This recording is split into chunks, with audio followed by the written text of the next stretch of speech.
Commonwealth Rest, day 14. Defense case in chief is underway. Let's get into it.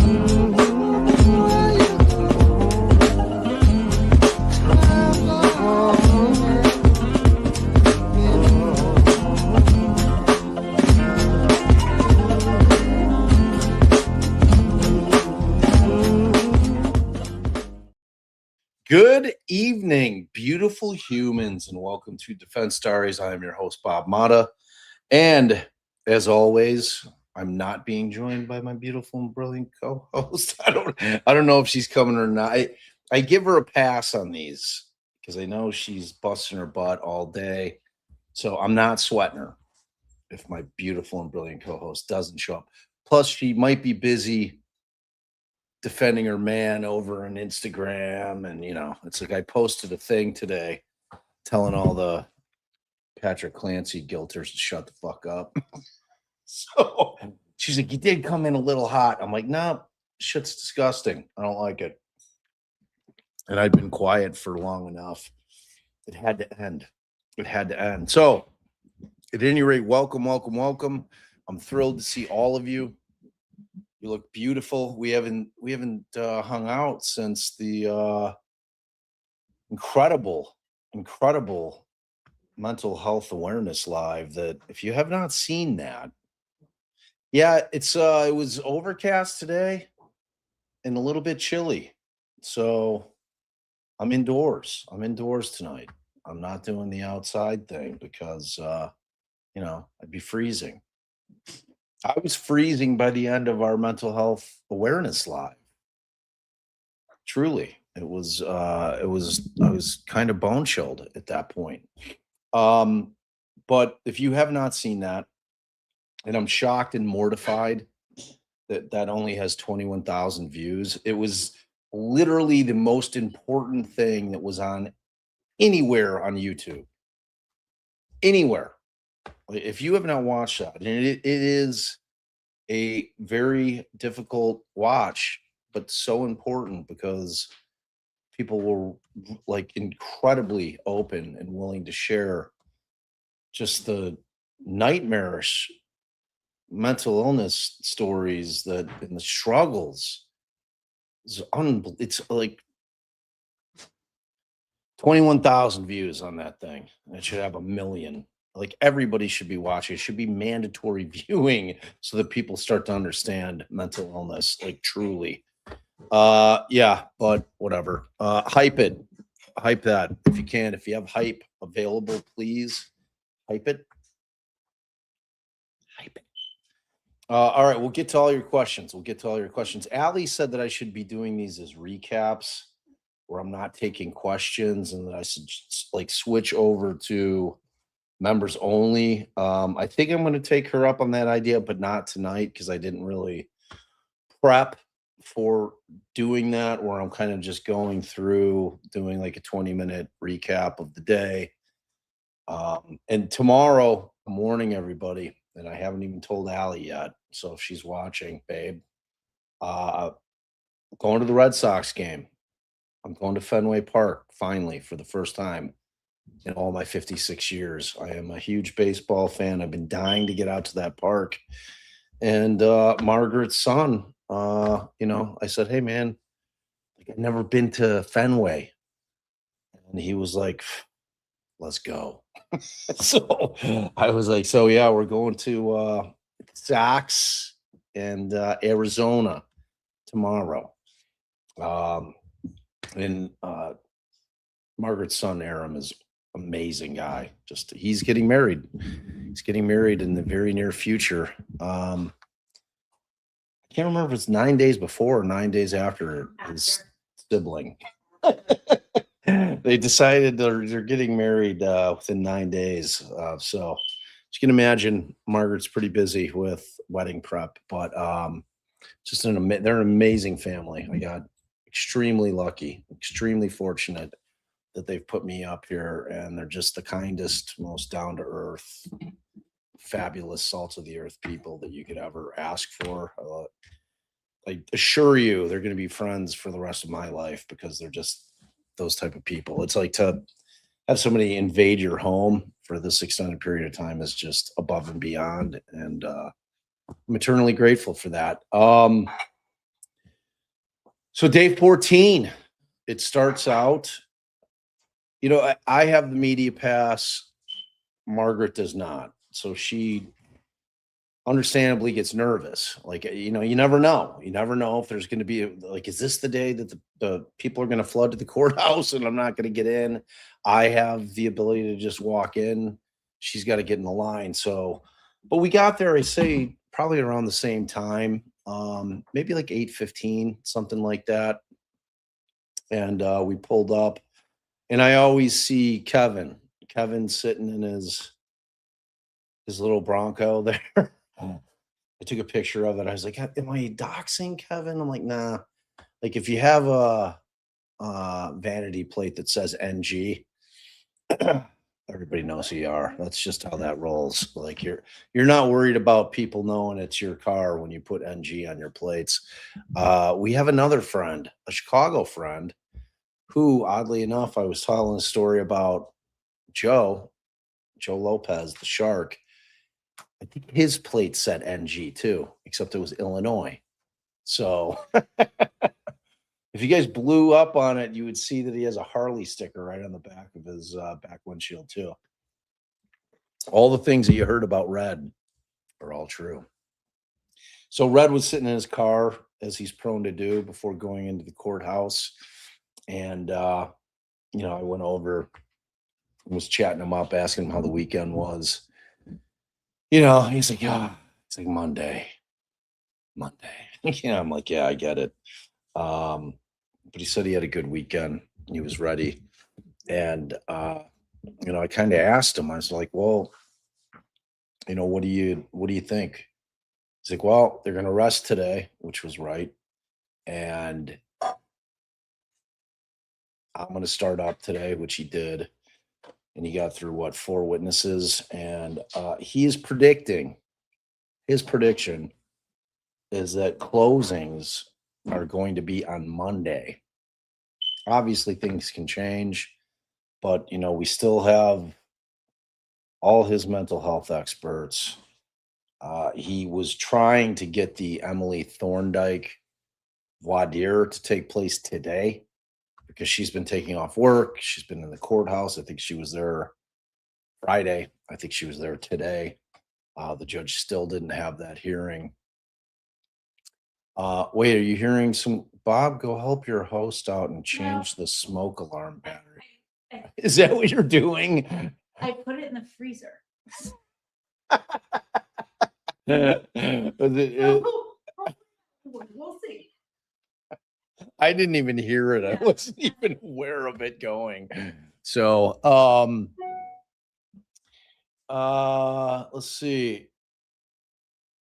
Laura, I was here, except I usually sit out on the beautiful front deck. It's much bigger than just a porch. It's a wraparound porch. It's fabulous. It just is overlooking the ocean.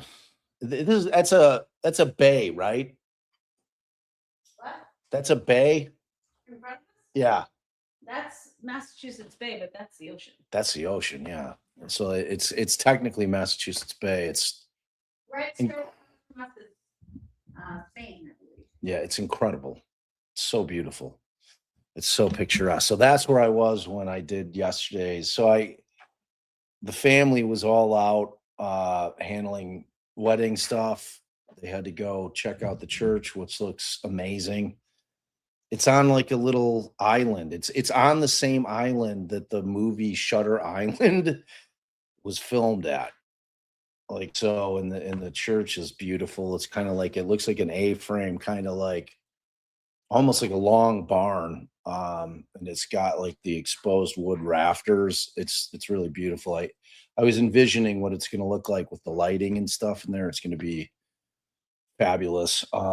Yeah, so that's what they did. And I was on with Enton around 4:00. I went on with him. Oh no, I started at 3. We went for, I haven't watched it. It was a very good interview though. I enjoyed my time with Brian. that was the first time that we had been able to kind of chat at length. And yeah, it was good. I've seen some people had some positive comments about it, so hopefully it's good. I raced home from court. Margaret got me home in time. I had set up because I had done the News Nation thing with Brian on Friday night, which spurred Brian on to texting me. He's like, "Hey man, like I want to have you come on my thing, his channel," which I'm assuming that's where that's appearing. We did that Sunday, and also like Cuomo caught like me on Friday, so like Chris's booker had hit me up Friday. She's like, "Do you want to do Chris's podcast today at 4:30?" So because it's about a 40-minute drive. So that was Allie's already texting me, I'm sure, with some notes. Let's see what my wife's saying. "I've been cooking dinner." Oh, you're good, babe. You're good, girl. Don't worry about it. Don't worry about it. I was telling everybody you get the pass, Dreamed all day. So don't worry about it. If you hop on, you hop on. If you don't, you don't. But the Como thing that I did with him today, I'm gonna rate it as can't miss. I don't know whether like what your personal opinion of Chris is, but that conversation was awesome. It was awesome. Like he's a really bright guy, and we had a really interesting intellectual conversation. And I think that it'll be worth your time. I don't know when it's dropping or coming on, but I mean, we went well past an hour just shooting the shit. And it's really good. It's really good. So keep your eye out for that. That was a really good conversation. Some real thought provoking stuff. Like it was a real back and forth. It was great. I really, really enjoyed it. All right. So back to the day in court. So yeah, so Red gives me kind of the deets that it looks like this thing might finally get to the end of trial proper on Friday. Because remember, it's defense case in chief and then the rebuttal witnesses. And I think they have 3 or 4.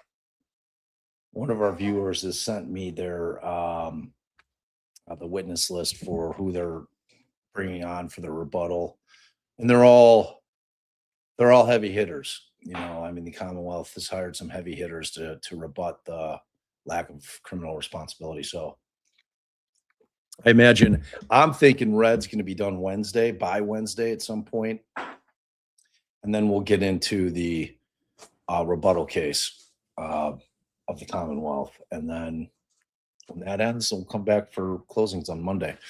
So got into the building, got my usual seat. Like everybody's kind of like settled in as far as like media. We've all kind of settled into a spot.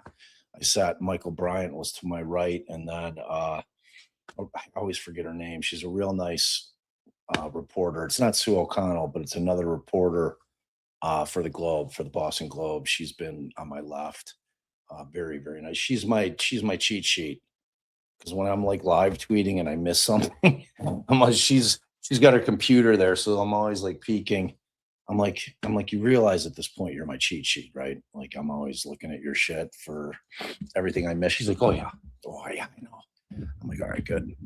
So as long as we have that understanding, I feel like I need a coaster here on this table. I'm getting like, I respect the wood. Do you respect the wood? Do you respect the wood? I don't want to get a ring here.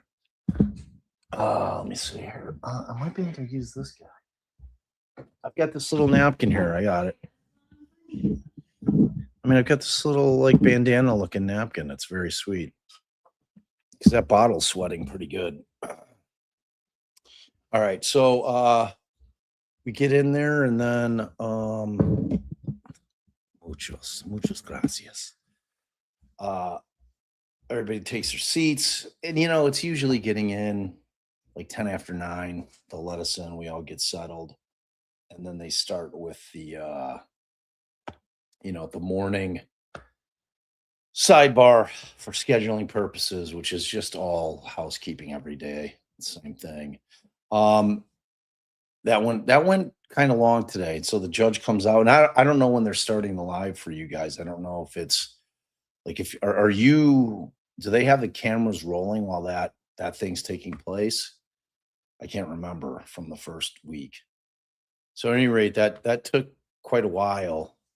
And the judge like stands up and he's well, talking to the jury when they came into the room. He's like, today is going to be a little bit unusual. There's going to be like stopping and starting and like some like short breaks and like, so I'm like, what does that mean? I don't understand what he means with that. So then we get into it right away. And they bring on Ian Whiffen, of Karen Reed fame or notoriety, depending on how you want to look at it, infamy, whatever the case may be. He bored the shit out of me. That's my synopsis of Ian Whiffen. So the jury and Margaret had noted that they were all kind of wearing darker clothing today. We were like, well, maybe because it was a little overcast. It's a little bit of a gloomier day. So maybe that was the reason behind the darker, more drab outfits by the jury. But they looked well rested. They came in. Whiffen gets called. He takes the stand. The state, as you guys probably watched, goes through kind of what I felt like were really inane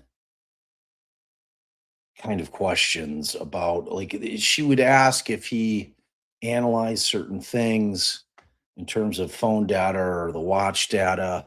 And he'd say, yes, I did. And then she wouldn't get into what he analyzed. It was a very strange. I get that she was able to get his report in.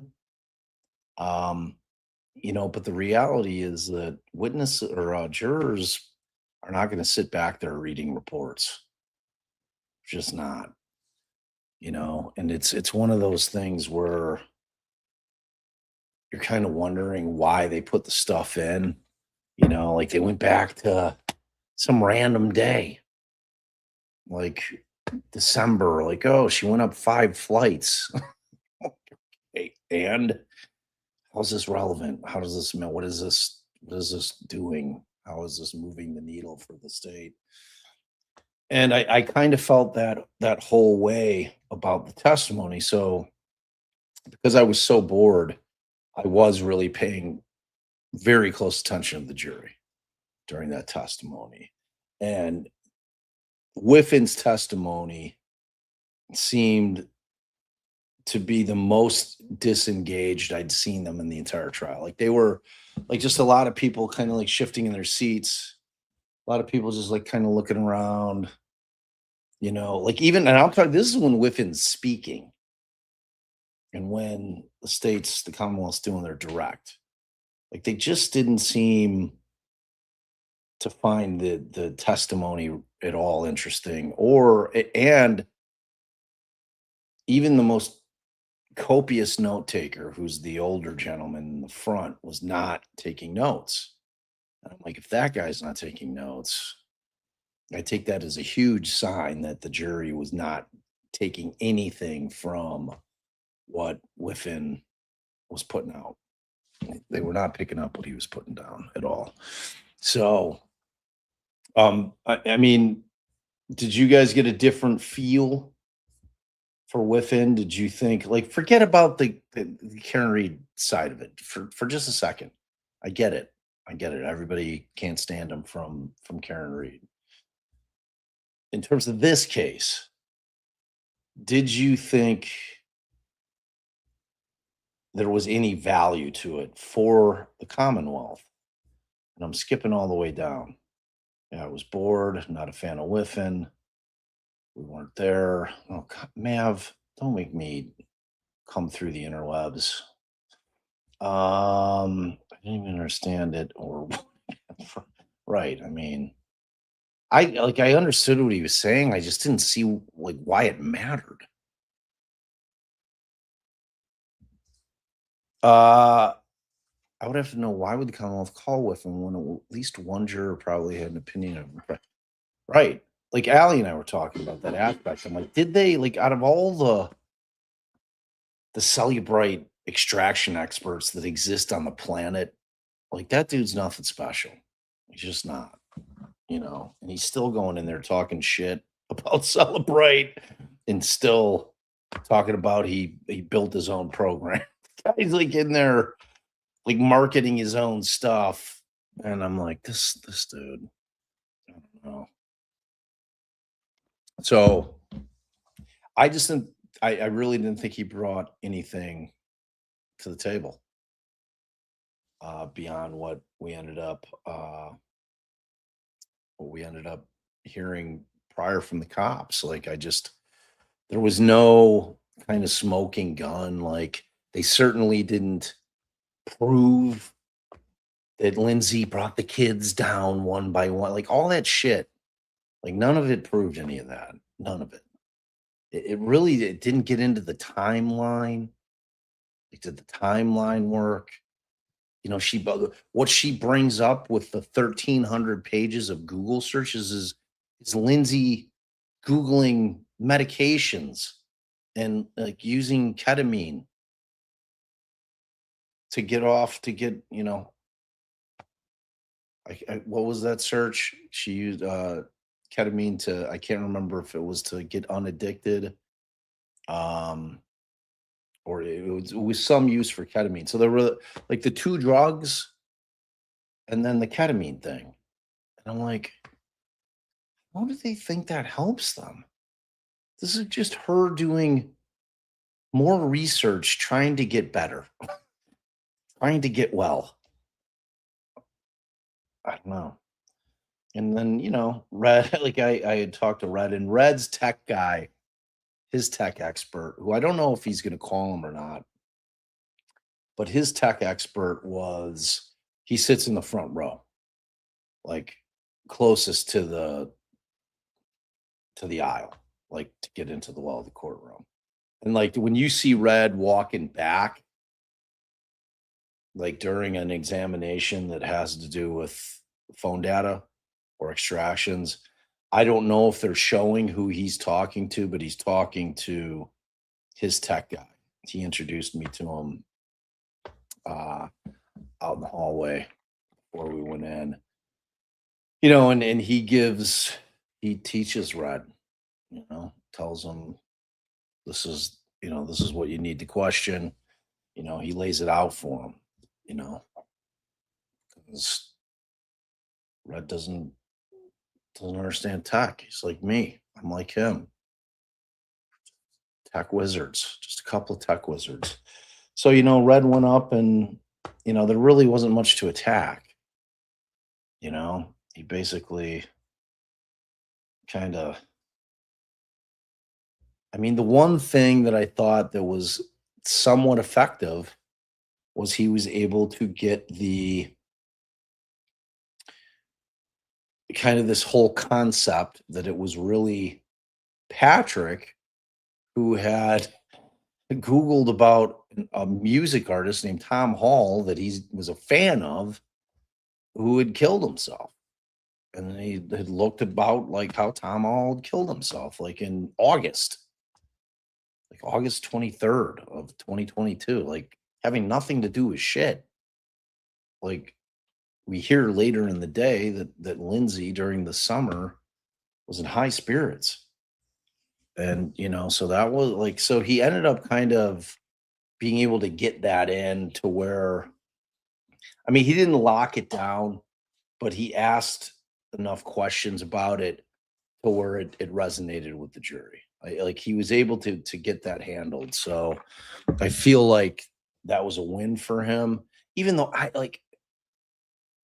I get why he feels like those little pieces need to get addressed. And I'm talking about Kevin Reddington. And that's how we would be too, Allie and I, like, these little kind of narrative pieces that they throw out that they make it seem like it means something. You feel compelled as the defense to blow that thing up, and Like that clearly wasn't her Googling about Tom Hall. And we know that she was at the doctor's office. So I thought that that was probably the most effective part of that cross, but he didn't need to be effective because there was nothing to try to counteract. There was nothing to mitigate that I felt like from what I saw. So Whiffin's done. Whiffin's done and Commonwealth rests. That was it. It was done. Now, Allie and I'm sure Allie has been telling you guys during the live stream ad nauseum that the Commonwealth's real case against whether or not Lindsay should be held criminally responsible for her actions is coming in the rebuttal. So it's going to be Kevin's case in chief and then the rebuttal where they're going to put their experts on to rebut what Kevin's experts say. So that's where that's going. But I mean, based on what you've seen, where are you guys at with it? Like, forget, it's like I know, I am like the biggest proponent, and I'm always preaching this. Like, we have to wait till all the evidence comes in before we make a decision, and that's always true. It's always true. But where I'm at with this thing right now is short of something miraculous happening during the Commonwealth's rebuttal. I'm like in stone on this thing. Like I think that during the Commonwealth's case in chief that Reddington was able to flip enough Commonwealth witnesses and turn them into defense witnesses in terms of what came out that I'm very comfortable with one fact in particular, which is that she really was trying to get well. Like she was doing everything in her power to get well. And we can get into the discussion about whether or not underreporting is an issue, but the treaters have to know that underreporting is a thing, especially in regards to a mother that's got kids that is going to be concerned about potentially having her kids pulled from her or ending up getting sectioned and she gets thrown into, a padded cell, or that this goes on her permanent record in terms of, all right, she was having suicidal ideation, she was having homicidal ideations. If she's being completely honest with the providers in terms of what's going on in her brain, and if she gets placed in a facility involuntarily because of what's going on with her, I mean, that's going to affect her employment. It just is. There's like three prongs to where I could see that being a real barrier for somebody to be completely and totally honest about what's going on in their head. And I think that there was a part of it where Lindsay was really hoping that they would land on the right medication without her having to disclose certain things that were going on in her mind. Right.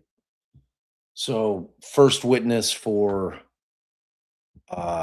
Kevin and Lindsay was Margaret Hamp, seemed like a wonderful woman, another labor and delivery nurse. She was predated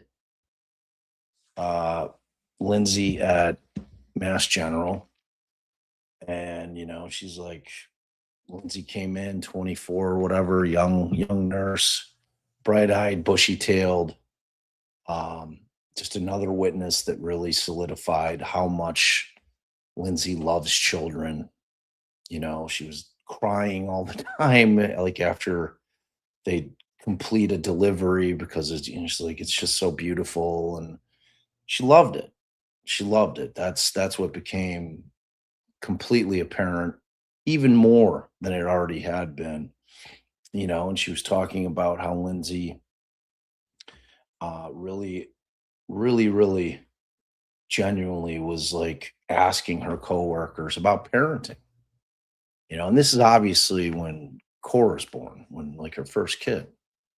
She's like she asked all kinds of questions about parenting and all kinds of things about parenting and things I should do or I shouldn't do. And she's like she's just a wonderful mother. And that they would talk about Lindsay would talk about her child or her children after Dawson was born, all the time. It was a huge part of her life. Her life was dedicated to being a mother, and she loved her job, which was bringing kids into the world. So, um, I thought that she was a wonderful witness, and the jury was like, as soon as it switched over to the defense's case in chief, like you saw them all like sit up. They're like, all right, now we're ready. Let's start hearing it. Like we heard them. What do you got for us? What's the deal? And so they start out, and it's interesting because you kind of look at the order of the witnesses that read calls, and it was no question that that was intentional to put Hamp there first. Coworker could speak to who Lindsay was professionally, could speak to who Lindsay was as a mother, and they're still friendly. And she was a really good witness to kind of start it off. And the jury was writing things down, all of them, for her, and she was really just kind of a character witness or anything else. And the one thing that stuck with me from Margaret's testimony was that story that she told. um at some point, I didn't catch the year, but she told Lindsay about the Andrea Yates story. And she's like, and I think this was the last question that Kevin asked. She's like, yeah. And she's like, so I'm telling her about what happened, and Lindsay's crying. And Kevin says, well, did she say anything about it? And like she says that Lindsay says, like, how could a mother do that to her kids? And then he's done. So that was like it's like this thing, like for her to be saying that, and then a couple of years, however many years later, this thing happens is just eerie. It was haunting. It was a haunting story for her to tell. And then so the cross came. I didn't, I can't even remember if they crossed her. I don't think they did. And then hold on, let me look. I want to use my Twitter as my cheat sheet. I completely forgot to do the spool today. The weekend I was not on my A game coming into court this morning. I'll tell you that right now. Right now. I was looking at it, I'm like, just tonight, I'm like, oh my God, I didn't do the thread. I went back to just doing a bunch of random tweets like some kind of boomer, man. I just couldn't do it. I don't know. All right, so let's see. Let me get into my shit here. Okay. All right. Okay. Go into here. Okay. God, this is so annoying. I honestly don't know how to use X on, on my computer. I only know how to use it on my phone, which is just so obnoxious. All right. So, see, it would have been so much better if I would have done the thread. Okay. So, bear with me. Okay. I think it was Lindsay's sister. I think Allison came on next. Okay. Yeah. So, Allison Ozga, I think that's how you pronounce it, Ozga, Lindsay's sister. She came on next, and she was testifying about, her sister as a mother, loving, you know, they had a super tight relationship. And then, they kind of got to the meat of the matter. And, so they're talking about like Kevin fast forwards to around Thanksgiving of 2022. And he asks Allison if, what her impressions of her sister were in comparison to how she normally is in terms of interacting socially, in terms of interacting with the kids. And that was, Allison said that her mood did not look good. And that around Christmas, that's when Lindsay communicates that she's not doing well to her sister, that she was having suicidal thoughts. Um, and she was also telling her sister, I'm trying, I'm treating, I'm going to doctors, I'm having appointments, they're giving me all these scripts, I'm taking them, I'm doing what I'm supposed to be doing, and it's not getting better. And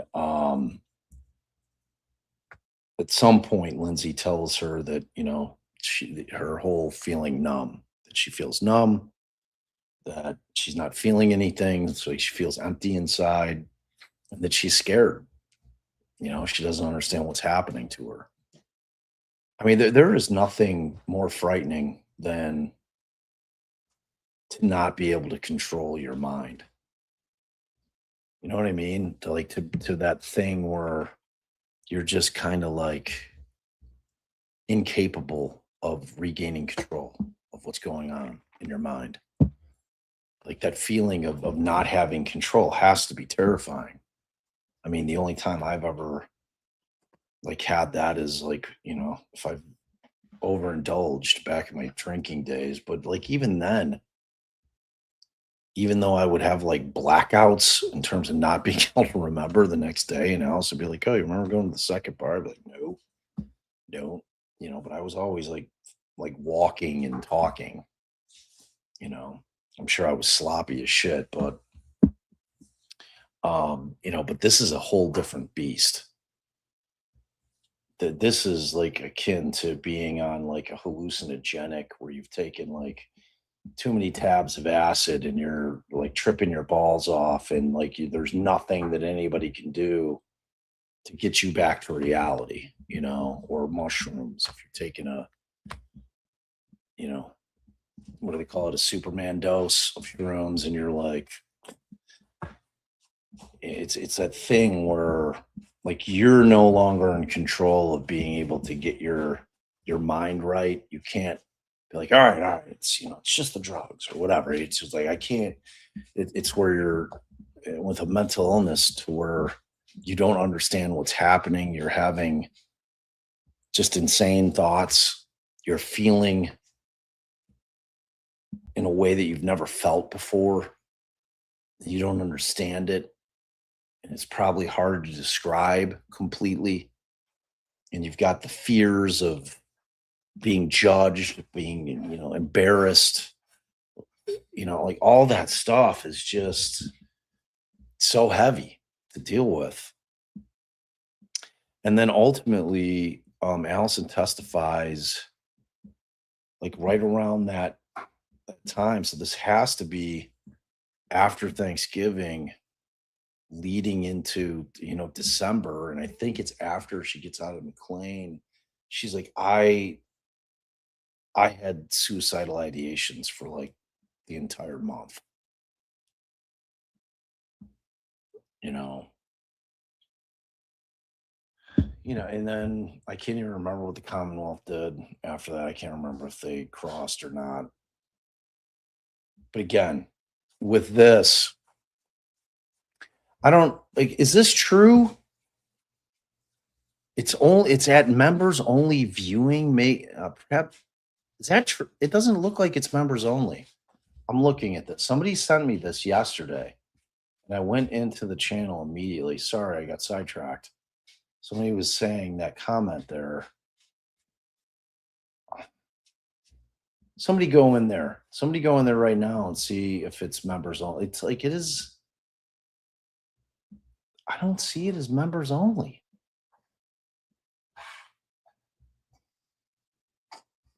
Can somebody confirm whether or not just go into the channel and see if it's members only? Like I thought I asked Allie if it was members only. She did. I don't know that she answered me, but I went in and I didn't see it.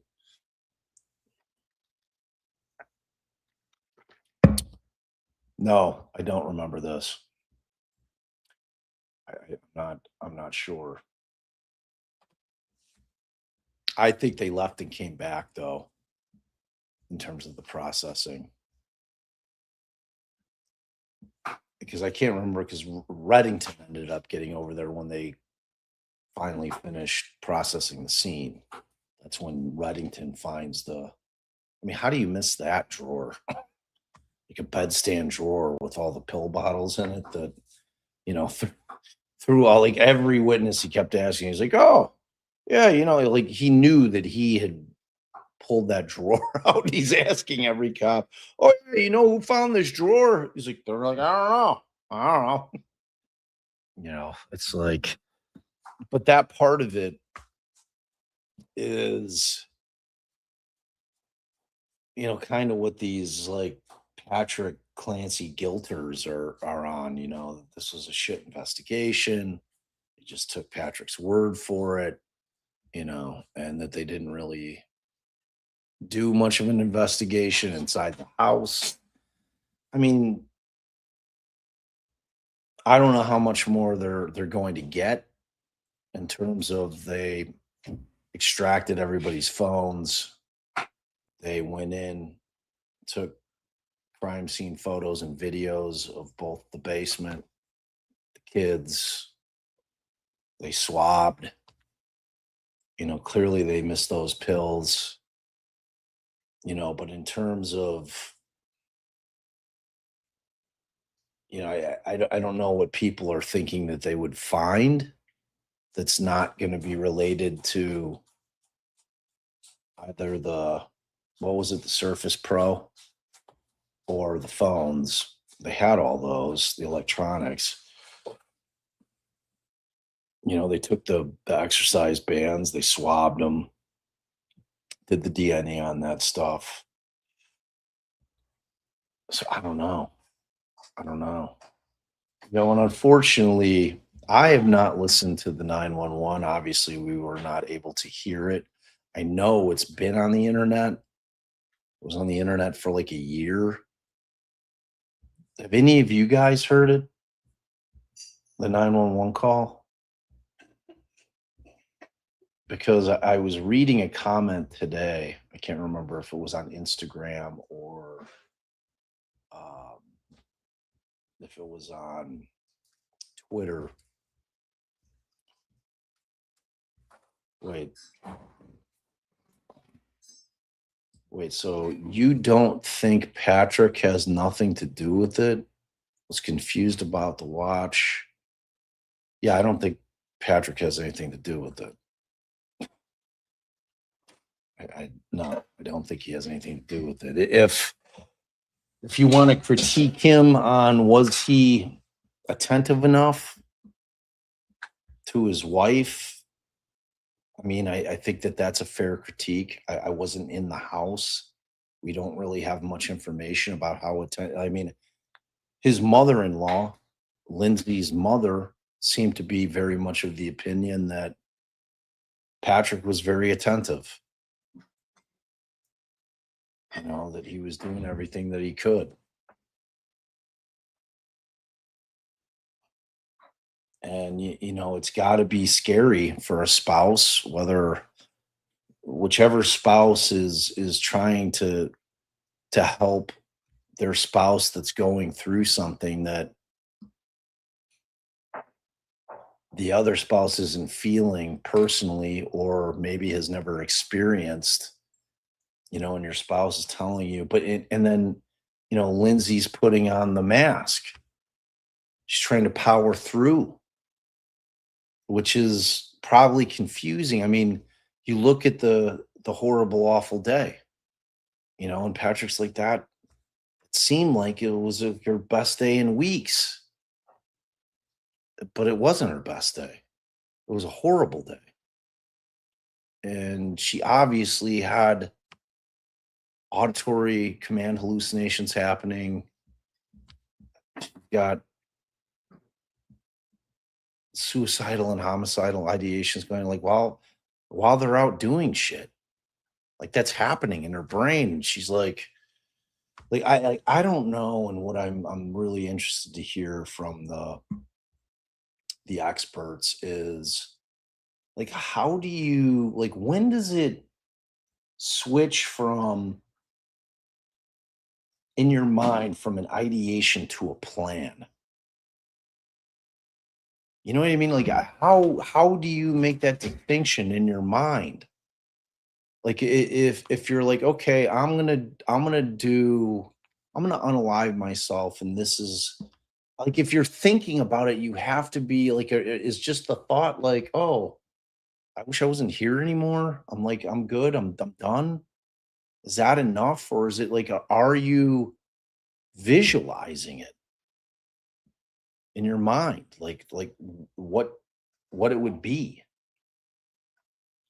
and like, I don't, I need it clarified for me. Like, when does it turn into intent? It's like, if you're having terrible thoughts about terrible things happening to your kids, and it's not even you doing it, but just having these thoughts while you're awake, not nightmares. Like, you're sitting and walking around, and all of a sudden this, like, intrusive thought pops in your head of, like, the most horrible shit you can think of. It's like, what? Did you sneeze? Yeah. Oh, bless you. Oh yeah, she forgets. She forgets. Yeah, I don't know. Like, these are the things that I need to know. And I haven't heard the experts yet, but I believe Lindsay Clancy. I just 100% do. I've heard enough through the Commonwealth's case in chief to know that this is a woman who was desperately trying to get well, that she had told the people in her life what was going on with her, that, she was on this just nightmarish polypharmaceutical cocktail that was not working for her. They had missed the diagnosis with the manic episode with Dawson. They had, they weren't talking to collaterals. They're talking with Patrick, but he's on like a telemedicine Zoom with her. Like, that's not like taking, like, hey, I want to talk to your mom, and either just calling mom separately, having a candid conversation with her, having, mom say, well, these are my thoughts, and still, even with family, they're going to be guarded. It's like that thing. It's such a frustrating aspect of mental health care. And I'm sure that's why I hold the providers to a higher standard, obviously, than to either a Patrick or, a Paula. I mean, that they're not mental health care professionals. You have to be aware as a professional that, you're always going to try to rule out whether or not somebody's malingering, and you have to be acutely aware of the fact that there's a high likelihood that the person that you're speaking to is underreporting, depending on what the circumstances are. And it's like, it's such a tough case. It's such a tough case. I'm so adamant. I'm so adamant. Like, I did pop off, and I did come off like pretty intensely on my little Instagram post today, but I meant it. I meant every word of it. And I just like it's diverting attention from where all of the attention needs to be on this case. That's why it's fucking pissing me off. Like it's literally like I had bit my tongue for I don't know. What are we on week? It's almost been 3 weeks, 15 days. Today was 14. And we had one off day. It's like the shit's been building and it doesn't seem to be fading. It seems to be getting stronger. Like I haven't even dared to look considering what Lindsay's mom testified to today. So, all right. So Allison comes on again, jury super engaged. They're listening intently to everything that's going on. They're looking at the witness. Like it's night and day from the first two witnesses on the defense's case in chief and from like what they were looking like when Whiffen was on the stand. Like they were over the Commonwealth's case. They were over it. They're like, okay, like we've heard your thing. Man, I do want to point out, and again, take whatever I'm saying about me, what I'm thinking about what a juror might be thinking with an obviously enormous grain of salt. I'm not a mind reader. I'm not on a mind reader. But when they came in, an awful lot of them were looking at Lindsay, like a lot. Like even during Whiffen's testimony, I noticed a lot of the witnesses looking at Lindsay a lot more than they have any of the 14 days prior. Like, and I'm not talking about just kind of like stealing a glance. I saw almost everybody in the back row, and I kept like turning around because they were looking over there to see like what do they look at? Are they just looking at Lindsay? And I didn't see anything. There was no action going by around the door to get into the courtroom. So it's like do you guys really think, and I talked about this a little bit on our last one, do you guys really think that these jurors are able to completely avoid any kind of Lindsay Clancy news coverage? I mean, they'd have to be off their phone. They'd have to be off their phone. You know what I mean? There's no way that you're going to be able to avoid it, especially being local. You know what I'm saying? It's like the geofencing shit. That's like how all that shit drops in your phone. You're going to get local stuff. The algorithm's going to pick up. Oh, you're in Plymouth. Oh, you're in Duxbury. Well, this is a huge story that's going on. It's like you got to stay off the socials. I mean, skipping down to the bottom. Do you guys honestly believe that these jurors, that not one of them is looking? I mean, they're not. They haven't been sequestered. You know what I mean? It's like it's not like they're the judges. The judges just admonishing them every day. Don't look at it, and I think that people in good faith try. I mean, do you think when they're going out to like a social engagement, like a barbecue, like a wedding, anything where there's other people and everyone in this area, it's all they're talking about? Like, how do you avoid that? Oh, I'm a juror, I can't talk about it, blah, blah, blah, blah, blah. I mean, how do you do that? And the case is captured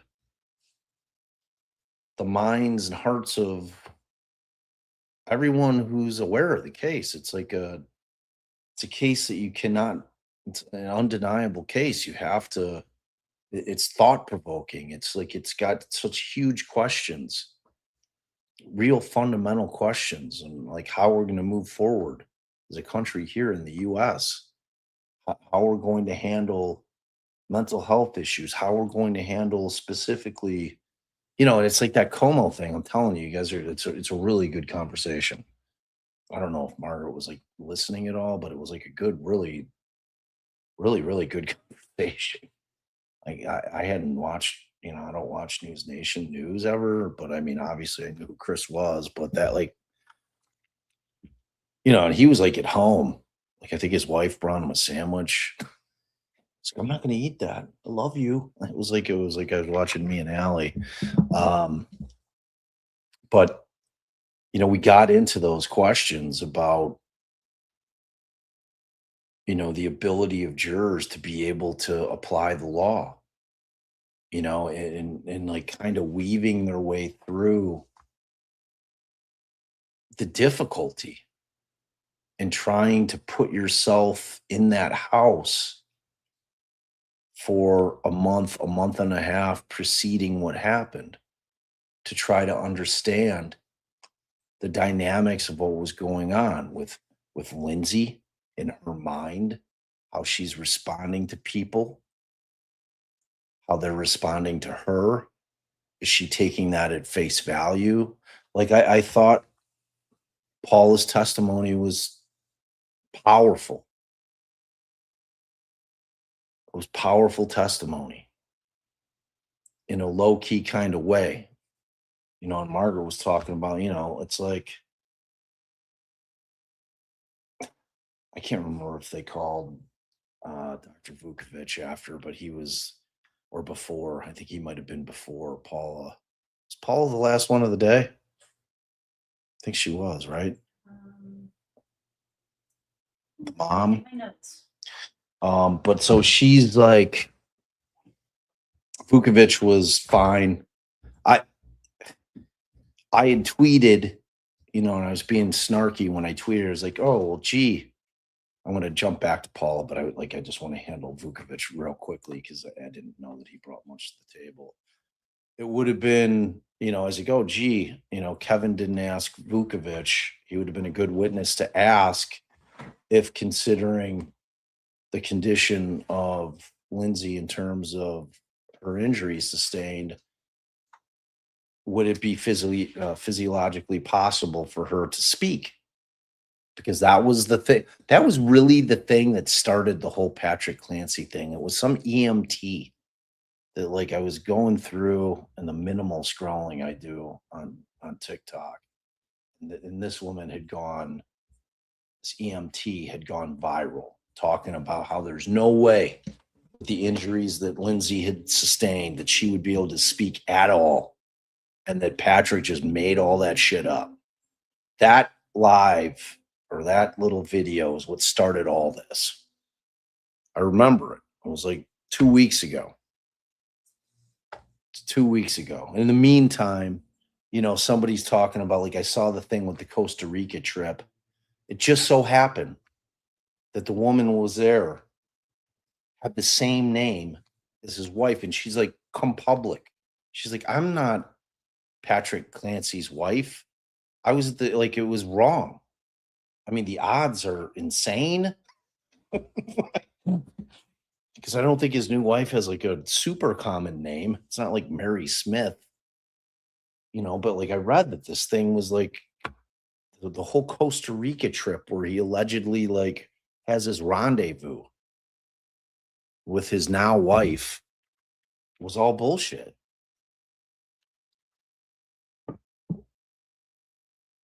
So at any rate, he was Vukovic was last.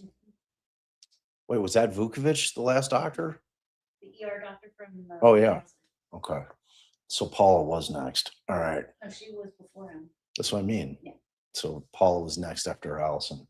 So, but the Vukovic thing, I thought, I'm like, oh, well, he didn't ask the question. Red didn't ask the question whether or not it would be physical, in his experience, would it be physiologically possible for considering what her injuries were for her to speak? That's why I was asking you guys about the 911 call. Because I keep hearing that you can hear, yeah, I have Venmo. I have Venmo. And I love Venmo the most. because they don't take my money. You guys donate. We'll drop it in the chat, proud. Thank you. In the event that you're gonna send a dono. But that that question could bite both ways. Like Reddington's aware of the Patrick Clancy shit that's going on, and I told him last week, I'm like, man, it's like I really want to like fire off on this thing, but it's like I don't want to give it oxygen. But now the fire's out of control. I mean, the amount of shit that I took from like on Instagram from like the people are like, oh, calling me, oh, he's mansplaining things. He's a woman hater. I'm like, what the fuck? I'm like, you people, I'm like, did you listen to what I said?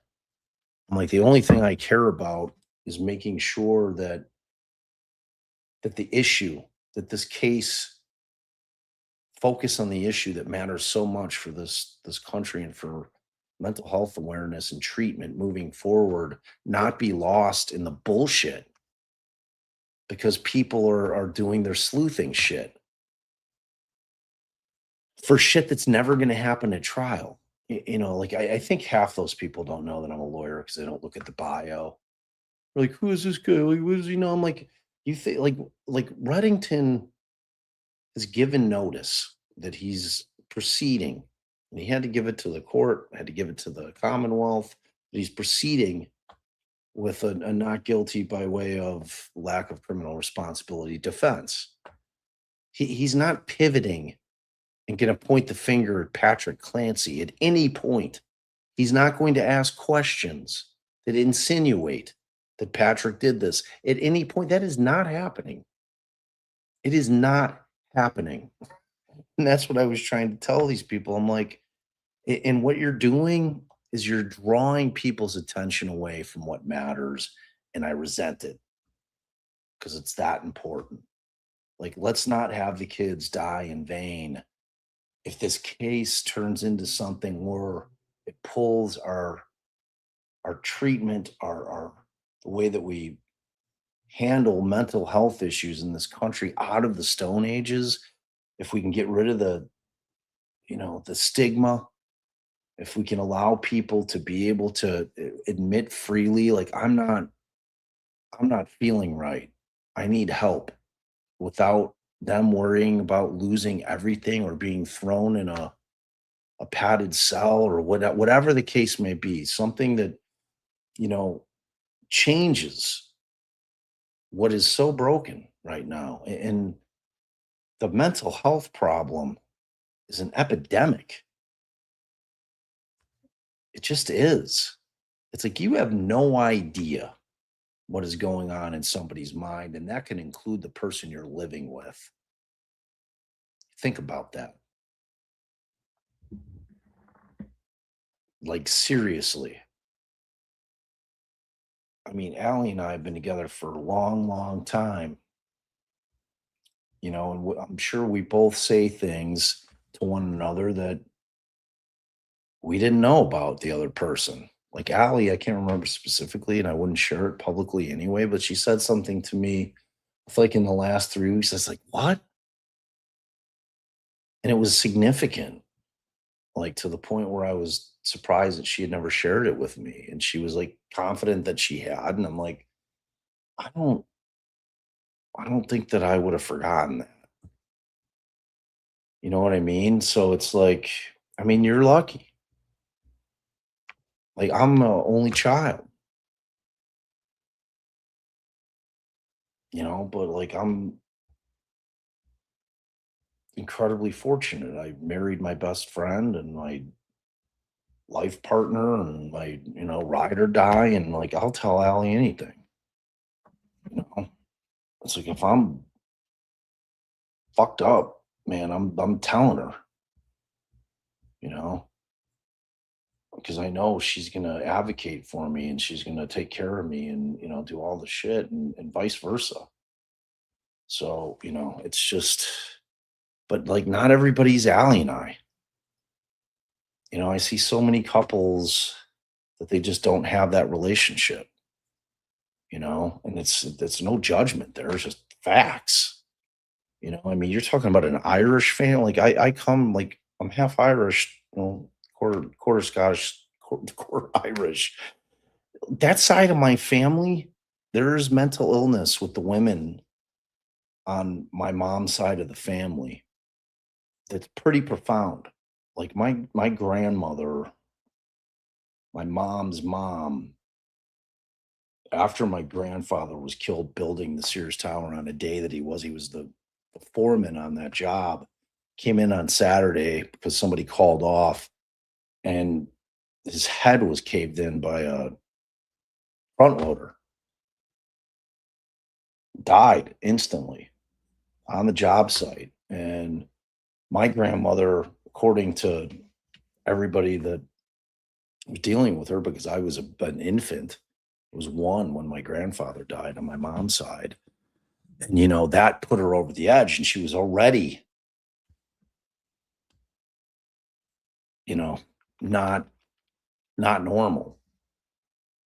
And, you know, and that shit wasn't getting diagnosed. Like nobody knew. I didn't talk to my grandmother on my mom's side for 30 years. And it was like nothing personal. She just didn't have any. I don't know. It was crazy. It turns out that she's my best friend from high school. He ends up marrying the family that lived directly next door to my grandmother, and I'm over at her house with my buddy pre-marriage, and my grandmother walks out, who I hadn't seen in I don't know 20 years. I'll never forget. She's like, "Bob, is that you?" I'm like, "Oh yeah, hi." It was the weirdest thing, you know. I mean, like I didn't even know how to respond. Like I'm talking about a woman who lived in the same town that it's just it's a lot, you know. So, but that Irish side, they don't talk about shit like Allie and I are very open about stuff for the most part, you know. And I realize that medical shit's sensitive, but you know, like a lot of families, depending on how they're built, just sweep shit under the rug. It's not to be discussed openly. And that's just how the family operates, and people respect it. And it's probably been that way for generations, you know? And I mean, how in a family like that, or are you ever gonna have down to earth, or are you gonna feel comfortable about having some pretty heavy duty conversations? You know, it's tough. It's tough. So, all right, let's keep rolling here. Let me see where I'm at.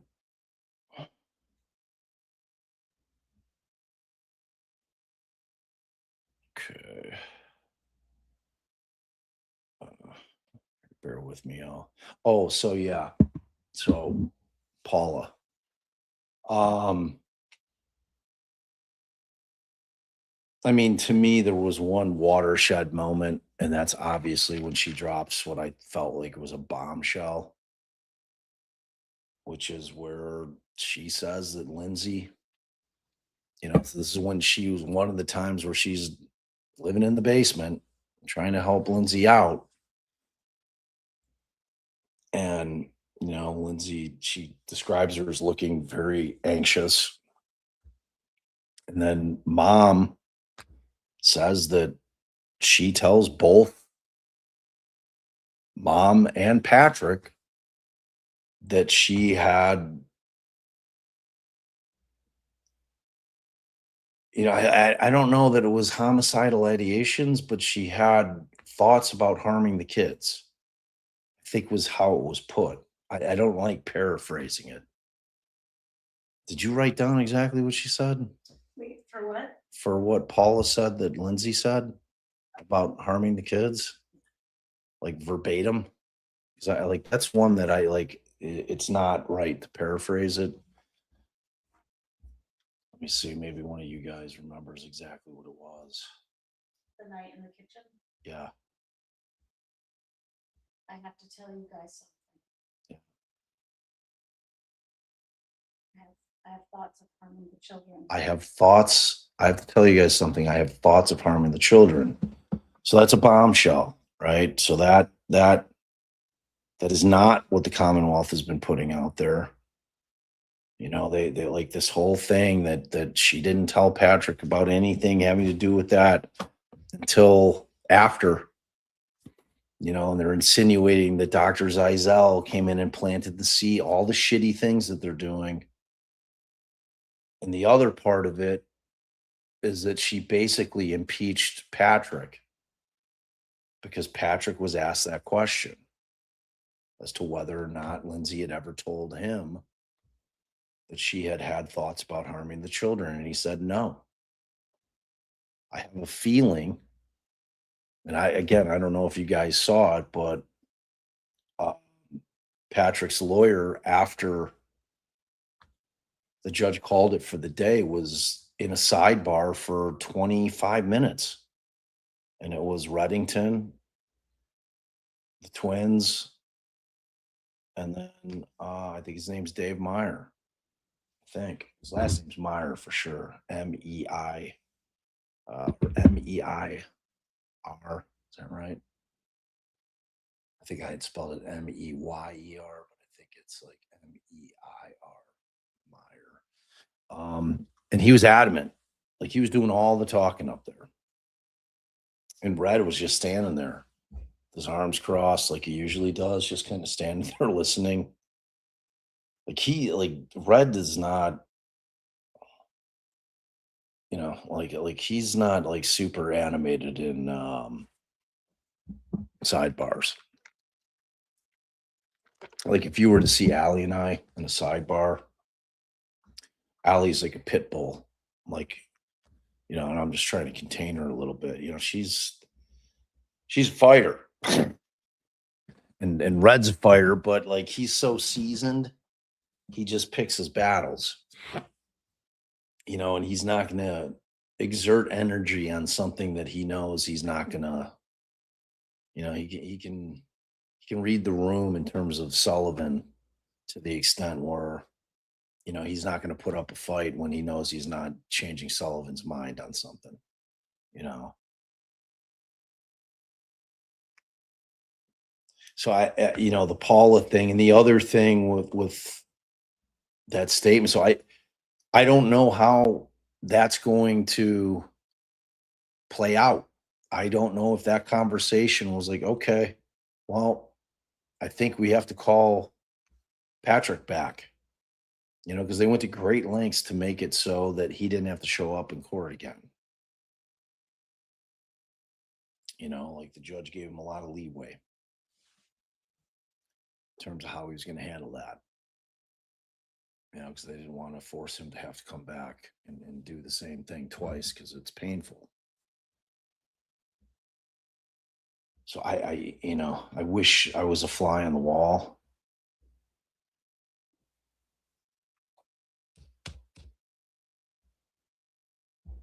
Because I would love to know what that conversation was about.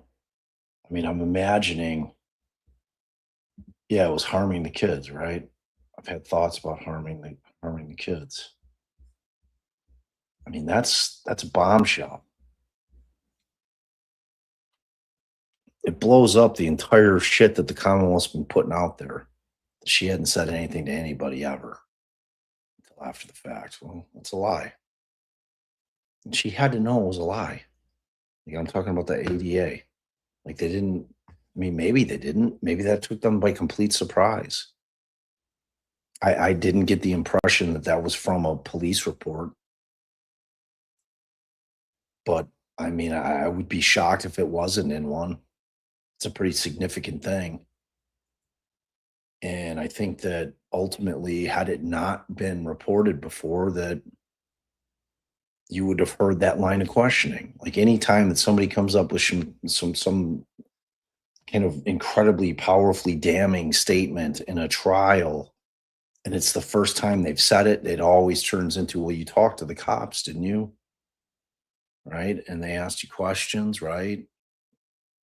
And why didn't you mention that then? You know, it's like, you do what you can to to call it out as bullshit, because like if like that's an incredibly damning thing that you've just said here for the first time in open court and you've never said it before, like that didn't happen there, which makes me believe that it was contained within the police report. Which if you play that out, then what the fuck are they doing? Why are they like they're literally coming into court lying? I mean, they know who the defense is calling. It's not a secret. There's no trial by ambush. It's not happening here. It's inexplicable to me. And then the Commonwealth does what they do. They keep trying to make everything into this situation wherein Lindsay was fine. She was fine. She's doing things, goes to water parks and gyms and all the things. She's at the museum. She can use her phone. Like what is this psychosis shit you're talking about? This woman's like operating business as usual. What do you like that thing that they're doing, and then so she's like cherry picking messages between, and then I was talking about this with Como. I'm like, in all honesty, if I had to guess, for a couple of reasons, that Lindsay was being more honest with her mother about what was going on with her than she was with Pat. I think that there were probably like feelings of guilt from Lindsay because she was feeling like, oh my God, I'm so much right now. I'm so much for him to handle. And we heard her making statements like that. She was talking about how she felt like they were disconnected, and she was blaming herself for that, because of her condition. So like in terms of the line of communications, and again, it's like that's a two-way street.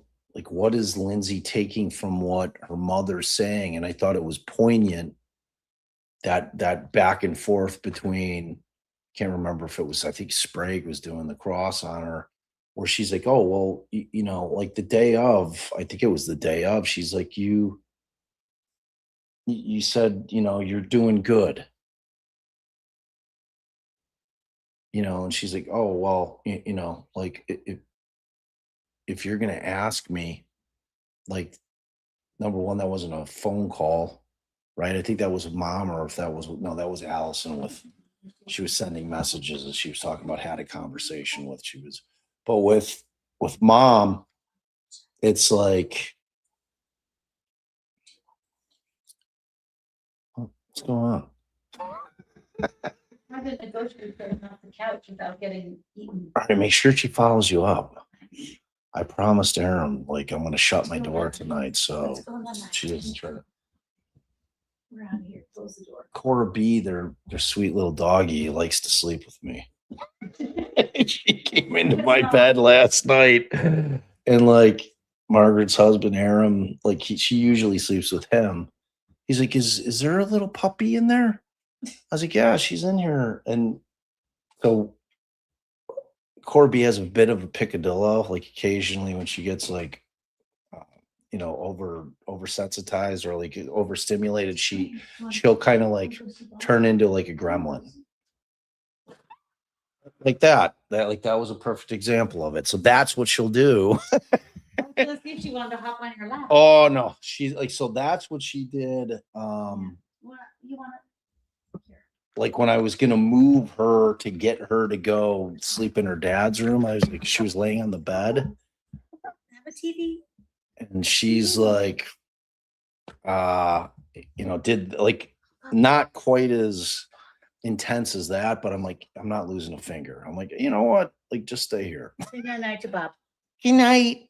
Oh, yeah, she loves me very much. So she's taking real shine to me. She loves me.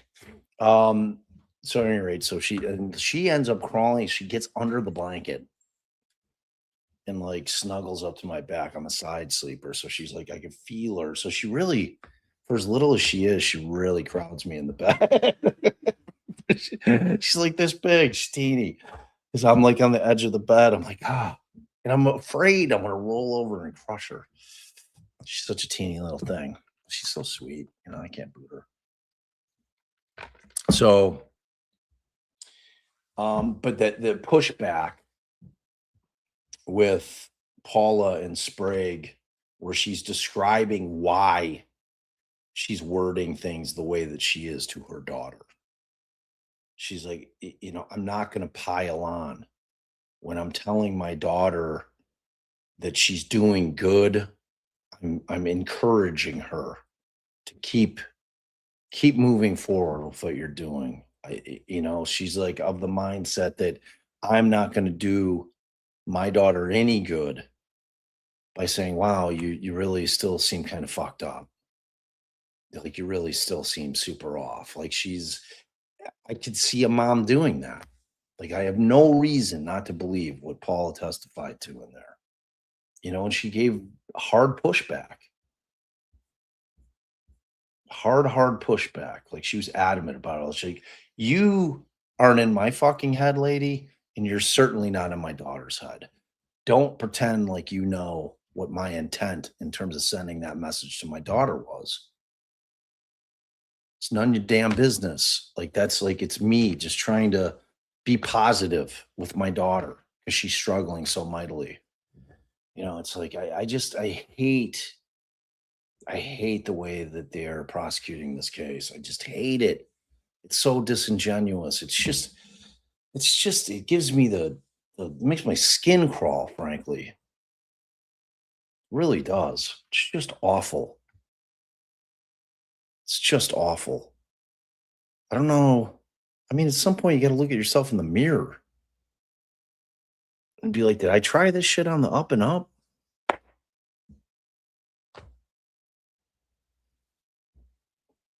So I thought Paula presented very well. Again, jury was super engaged with mom. I mean, like that for a jury is the most critical witness they've seen thus far after Patrick. Like everyone else has been filler. Fucking cops coming up, the army, all that shit. Like these are the witnesses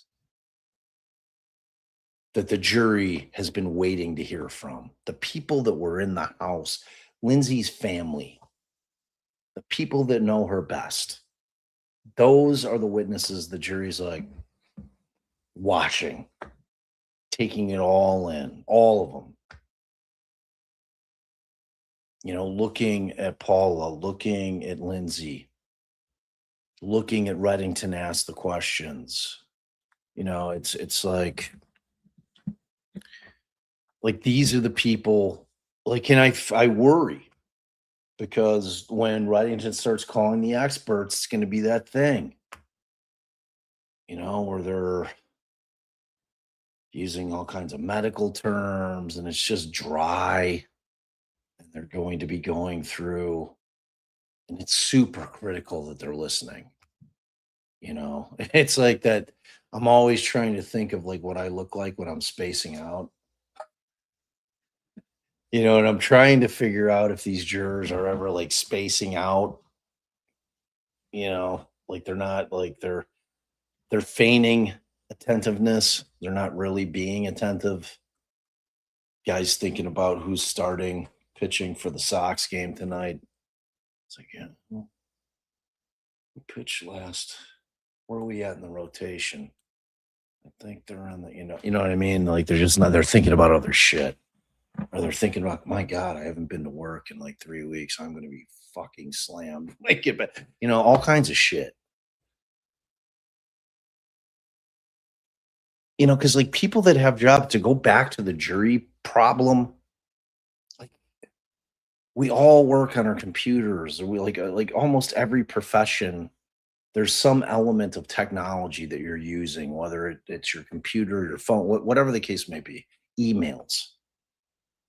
Like again, like how are they avoiding any kind of information about this case between technology and real world? Like they're at the fucking store and they're waiting and they hear two women in the fucking produce section talking about the case.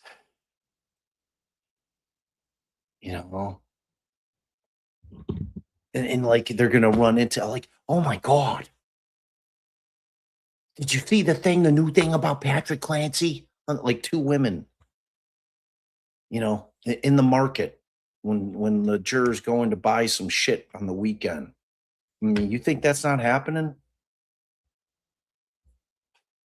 Man. And I like he did? Is that true? Give me a timestamp on that. Give me a timestamp on that. I do not remember that happening. I do not remember that happening.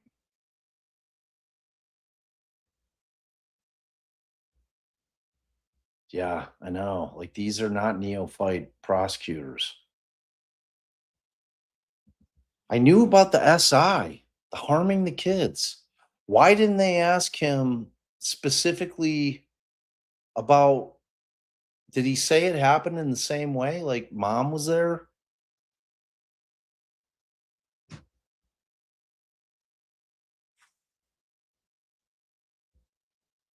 I'm trying to remember if I missed a smidge of him testifying. I wasn't in court yet.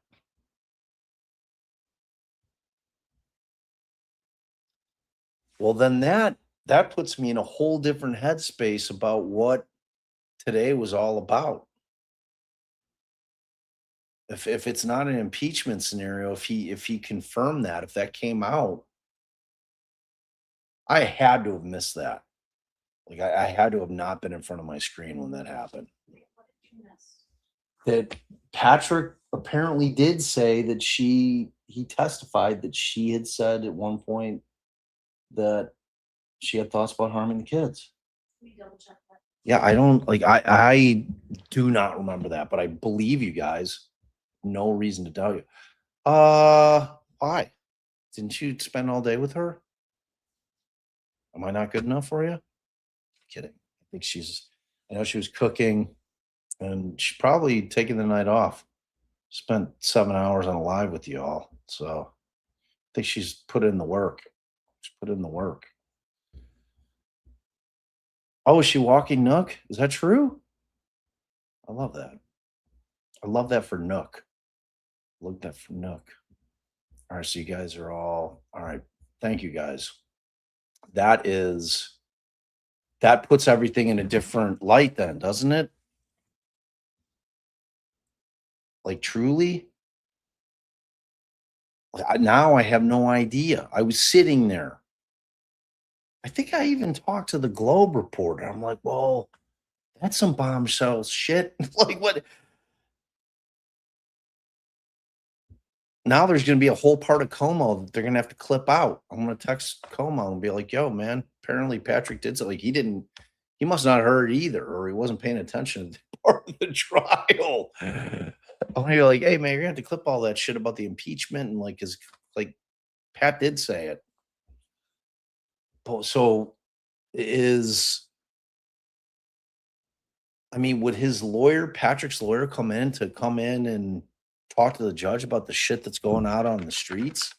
Seems unlikely. Very, very unlikely. Hey, what's up? I got to meet a lesser girl in person. Little. She kind of looks like a little bit of a Scotty. Teeny. Could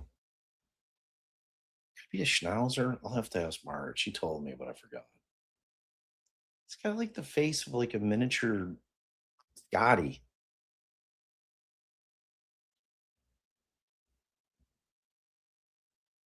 Oh my God, I missed my whole family, all my peoples, my kids, my dog, all of them, all of them. So, and then Vukovic comes on and, like I said, like really the only thing that I would have liked to have, and it was funny. Like, I don't know if they were showing or so like the whole time the ER doctors on the stand, like Sprague's like this. Like I'm sitting right behind her. She's like that. She's like constantly getting up to like object, like afraid that and the jury's seeing it.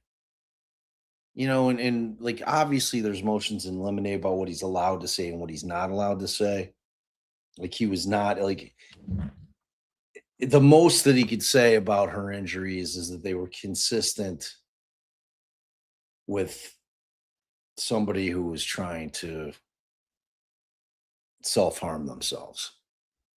Like he could not give the opinion that it was consistent with somebody who was intending on unaliving themselves. Wait, is she in here? Where's she at? Aw. Wish I could snuggle you too. I love you.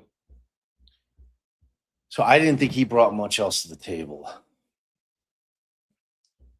Yeah, I know. She'll hopefully she was very, very oh yeah.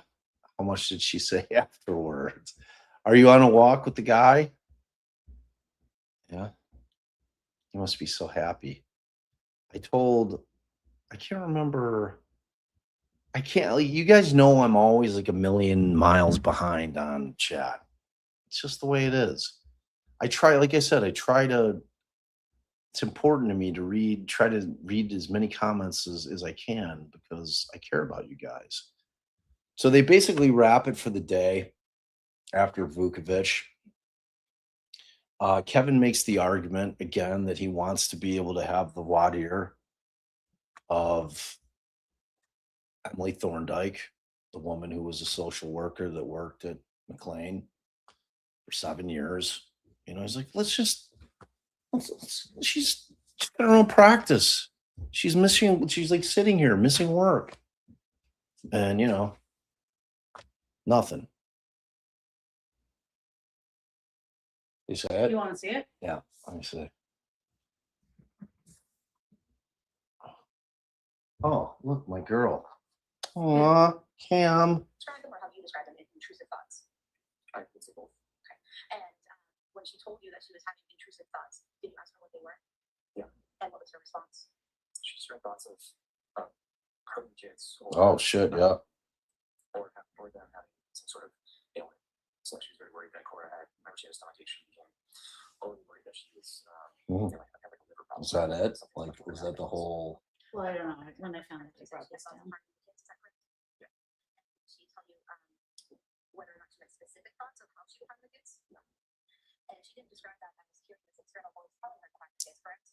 Correct. She told you she was having intrusive thoughts herself. Now I know why I missed it. I was in the Poconos. Oh, That's when Allie and I were in the Poconos, and like before I jumped on and I was trying to watch it, but I had a lot. Thank you guys. That's an important fact that in my head I had wrong. So thank you, Margaret, for bringing that for me to hear. So yeah, the Thorndike thing doesn't go down, and then before we leave, Patrick's lawyer comes up. And I could have left. Like we could have I don't know why we sat there. I knew they were done for the day, but I was really hoping I could hear. Like I said, he was doing all the talking. Like him and the judge. That was it. So yet to be determined what that's about. Yet to be determined. I don't know. I don't know. But what I do know is I'm going to go through these supers and then I'm getting off this thing because it's already 10 o'clock. We've been going an hour and a half. It's a solid live. All right, let me pop these guys up. Tech M2H, $5. Thank you. Could defense at the last second decided not to put on a case, so the CW had no choice but to call their own mental health experts in rebuttal? Yeah, 100%. We don't have to put a jack shit on. We can give witnesses lists. We could be telling them all the way up until, like, you know what? We're good. Yeah, 100% they could have done that. To me, it's too big of a calculated risk. Like you can't have their witnesses, their experts getting up.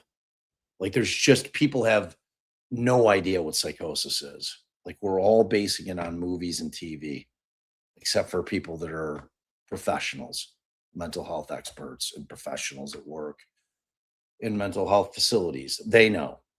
The rest of us have no fucking idea. So they have to call these experts. They have to be able to have their experts explain to the people what it is and what you can do in terms of planning, in terms of cogent thoughts, in terms of lucidity, all those things that everyone's asking. You know, because the way that the Commonwealth is presenting the case, they're making it seem like it's not something that could be done. You know what I mean? It's like they're standing up here trying this whole case like this, only to come knowing that they're going to have experts and say yes. I mean, ask the robots yourself. Like the robots will tell you. Like, and I said I only want answers from medical journals and learned treatises. That's it.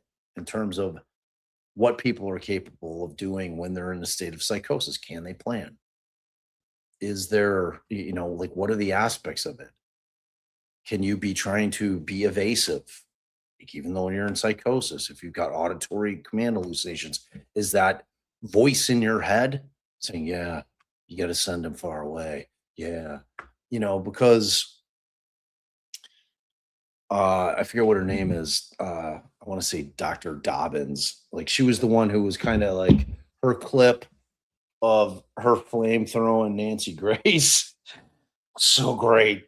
Like immediately reached out to her on Instagram. Like your fucking clip of you saying that having some lawyer come on talk about some shit he doesn't know about psychosis was bullshit. And then Nancy loses her shit. She's like, what? Her fucking little eyebrows. She's all like, what? Looking like, whew, she was pissed.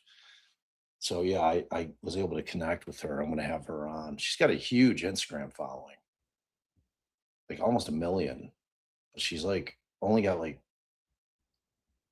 I think less than 50,000 subs on YouTube. So she's crushing the Insta game. I'll tell you that.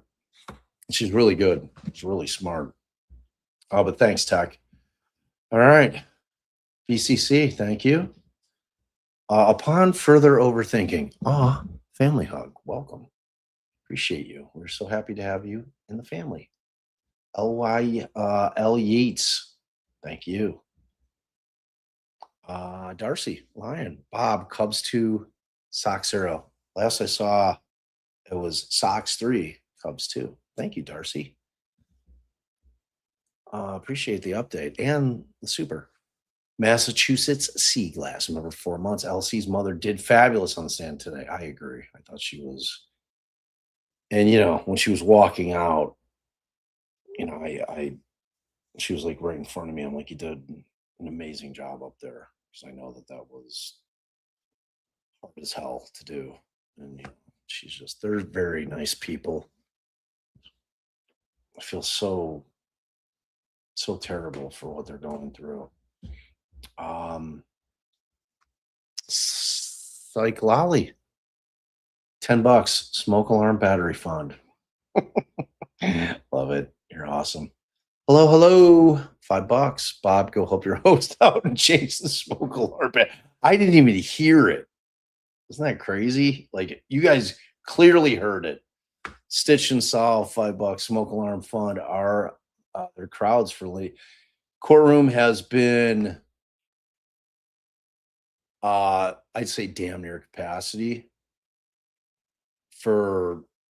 since basically Tufts came on. There was one day where it was kind of empty. I think it might have been, I think it was the day after Lindsay's breakdowns.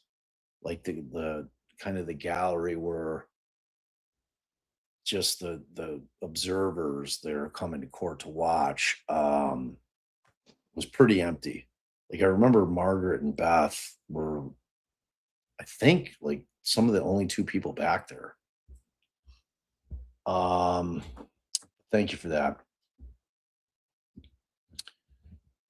Oh, what's up, Lauren? It's good to see you, girl.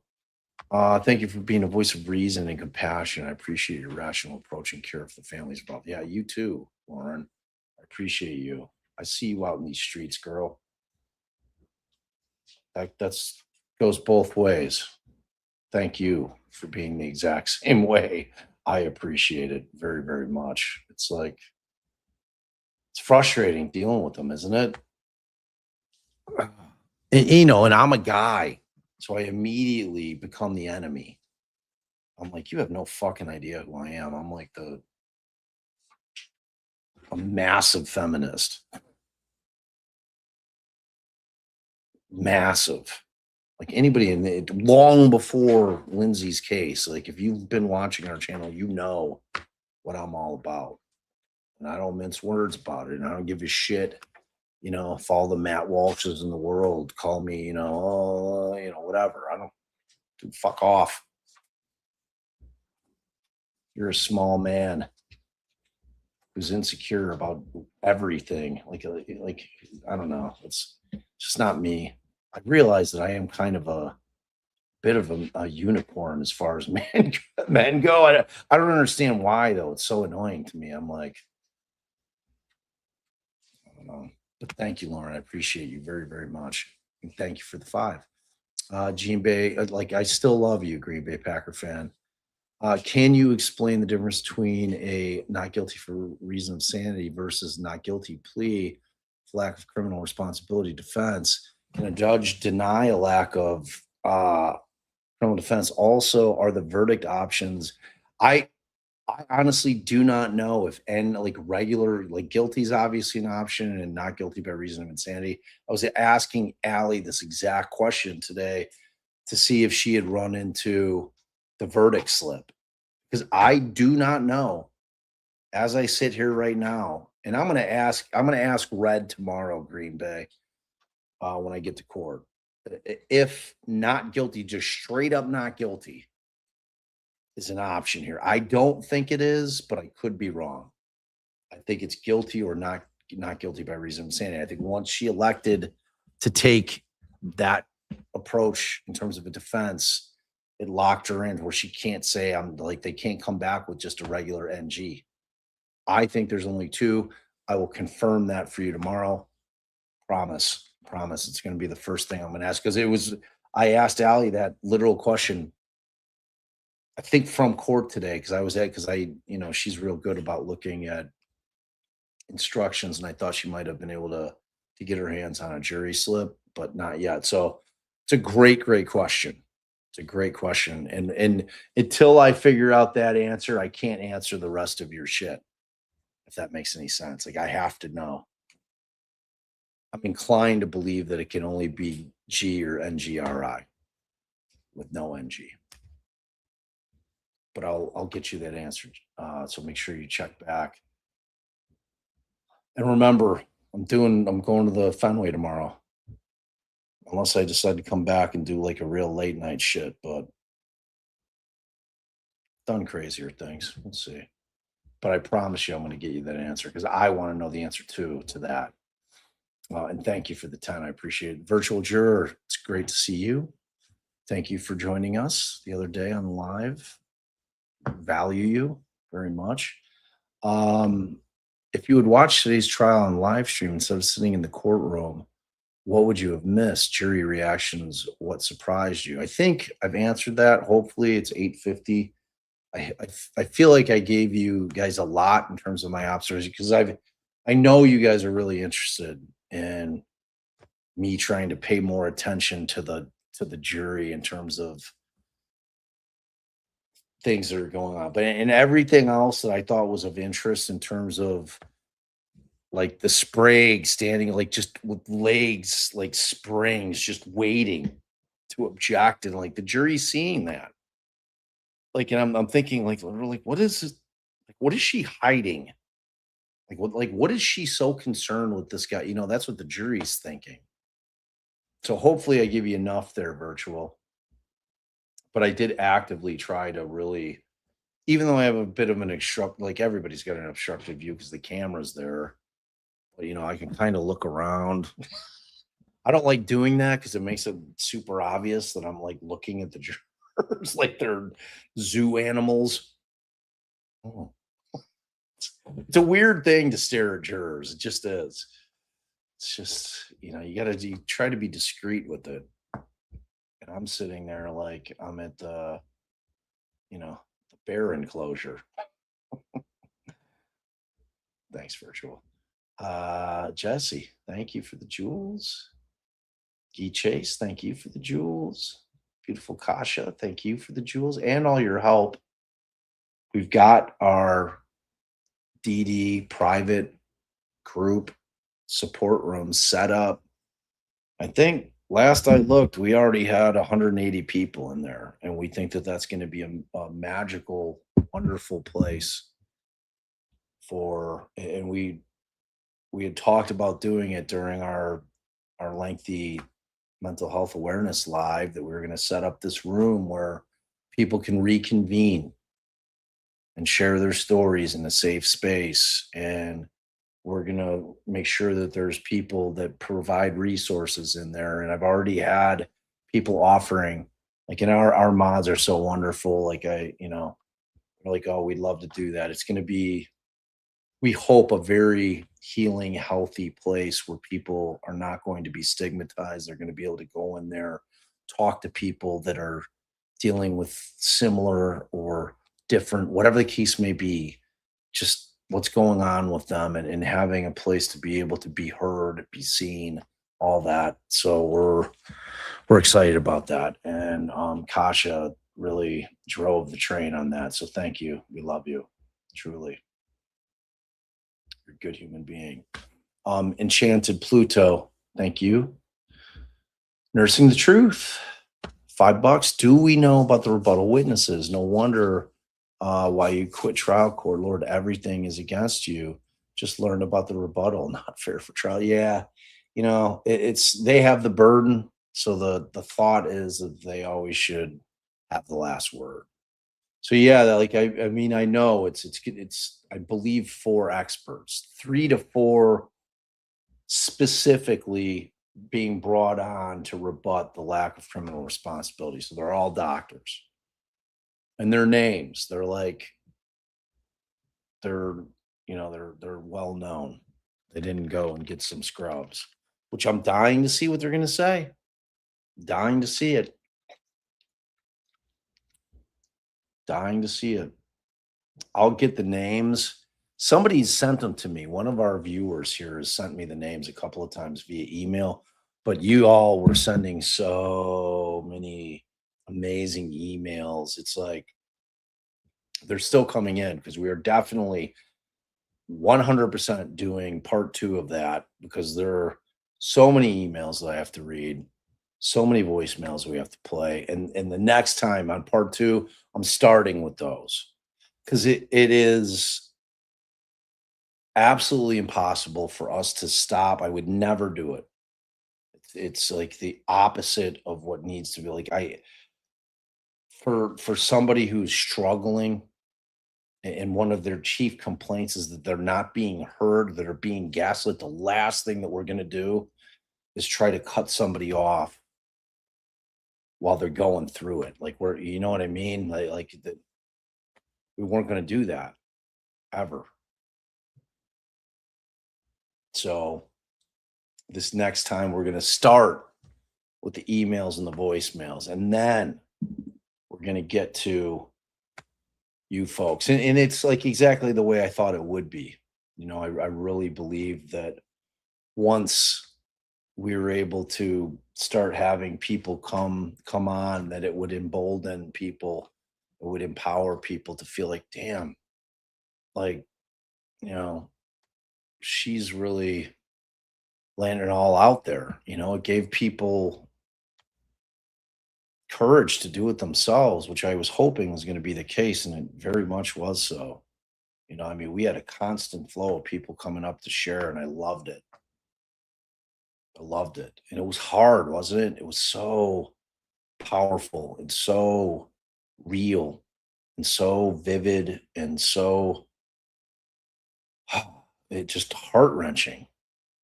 It was unbelievable. I mean, that went 8 hours and it didn't feel like 8 hours. It really, you know what I mean? Like you've sat through a 3-hour movie or like, oh my God, it's gonna like we were there 8 hours and I was surprised that we had been on 8 hours. You know, and I'm sitting there worrying. I'm like, oh my God, like I'm texting Allie. I'm like, we have to, like, we can't do a marathon. We're gonna have to do 2 parts for it, you know. And I don't want to do it on a weekend. I think it being on a weekend hurt in terms of because I want eyes on it. It's so important. Like these stories of the reality of mental illness have to be heard by people. Just have to. Thanks, nursing. Appreciate you. Hello, hello. I had to tell my boyfriend's daughter today to watch the actual trial and stay off TikTok. She's trying to tell me about the trial, and I've watched all of it. I said, get the facts and not by TikTok. Well done. Well done. Hello, hello. Love that. Thank you for the generous donation. Aunt BB, $10. Bob, do you know if Dr. Laposada and or Dr. Zizel will be called tomorrow? Zizel's definitely coming. I don't know if they're coming. I don't know who they're going to call tomorrow. So like Laposada or Zizel, and he's such a nice guy. You know, I've had the opportunity to obviously meet and have some really great conversations with a lot of these folks. I have a feeling I'll be having Dr. Zizel on our channel. I don't know the order that he's calling. So I don't know. Yeah, I mean, we all know. Nobody's telling Laposada shit. Nobody's pushing her around. She's awesome. She's been doing it forever. You know, it's like once you get into mass and like you're in, you soon learn that she has been a go-to in trials for a long, long time, long before Karen. Like she's highly respected. She's a badass. I mean, you just have to watch her for 5 minutes. You know, she's no one to be trifled with. You know, she's that one. It's like everyone loved Dr. Russell. I'm like, Dr. Russell, I love Dr. Russell, worldly and everything. But I'm like, Dr. Laposada was like a whole different beast because no one's pushing her around. Fucking little gut shot to hang. You hired me, sucker. Play your bullshit with me. You know, she's great. But she's going to be very limited in what she can testify to. I'll tell you that right now. And thank you so much for the 10. Life with Kylie, $5. Any idea if we will hear from the religious services lady LC spoke to and first said she heard voices? Kevin mentioned her in opening. If he mentioned her, I'm imagining he's going to put her on. Like I don't think there's going to be anything that Kevin's not going to deliver on that was brought up in openings. Yeah, I completely forgot Allie and I were in the Poconos and Cam was hosting. When Pat, like, no wonder I missed that. Because I was like, you know, at a house with 20 people in it, and it was like everybody was stirring, and I was trying to listen, and Allie's like, "What are you doing?" And I'm like, "I'm listening to our daughter crush shit." So I wasn't as attentive. So I'm glad that you guys fixed that for me. I would have hated, like, thank God I didn't tweet anything about it. All the fucking trolls be like, "Arr." I always correct myself when I'm wrong. Don't worry about it.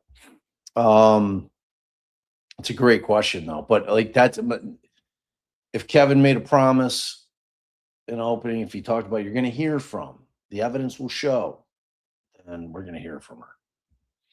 A penny for your thoughts.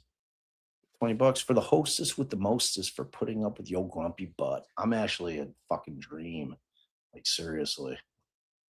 But I know what you mean. They've been just so incredibly wonderful. It's like so So wonderful, so generous. It's been like, and so just welcoming. It's like we all clicked, like the whole family. Like they're just wonderful people. And the house is spectacular. Thank you so much for that 20, Petty.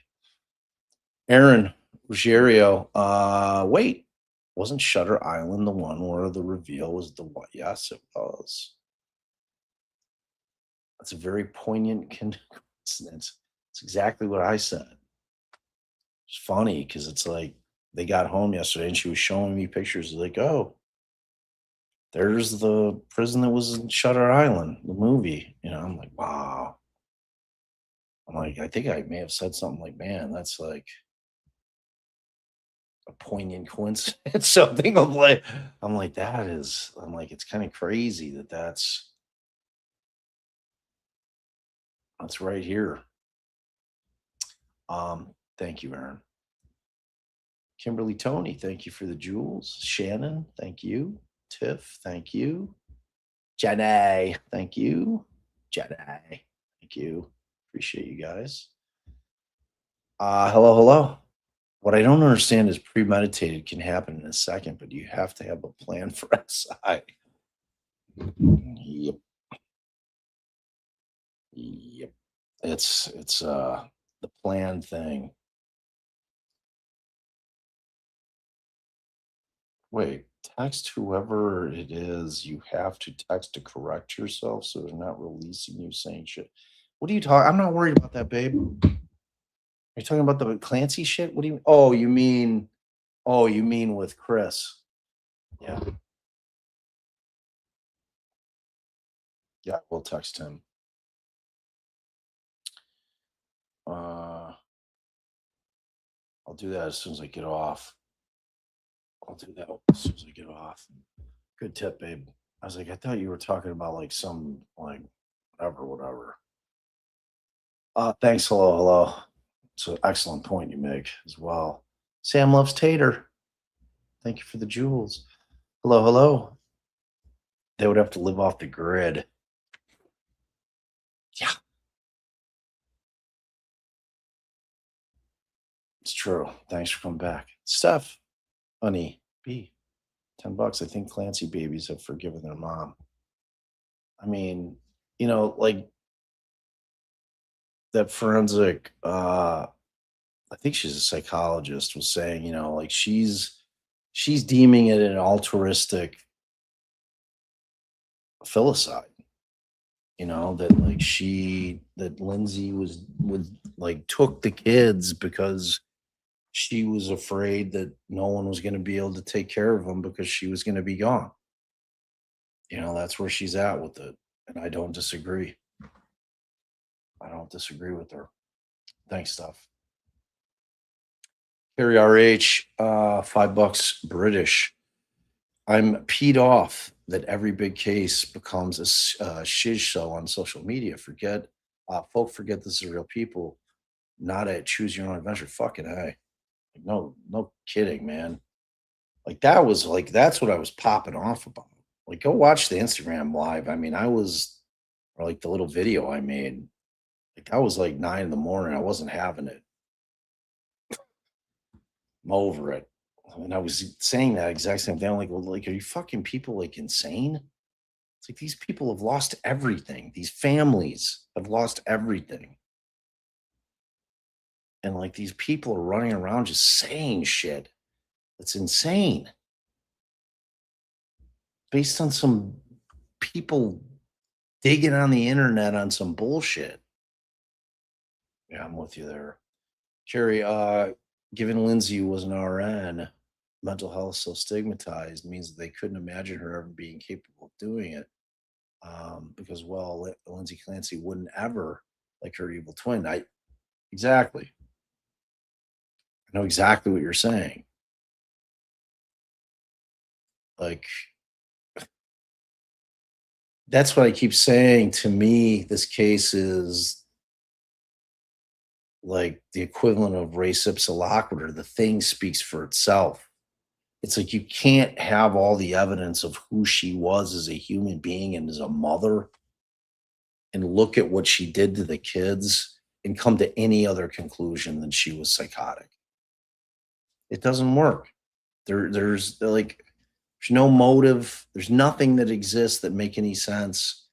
Like no one has put anything to me that's been like, oh, okay.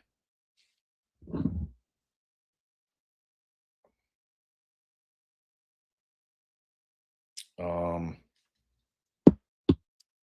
yeah, it's a great point. It's a great point.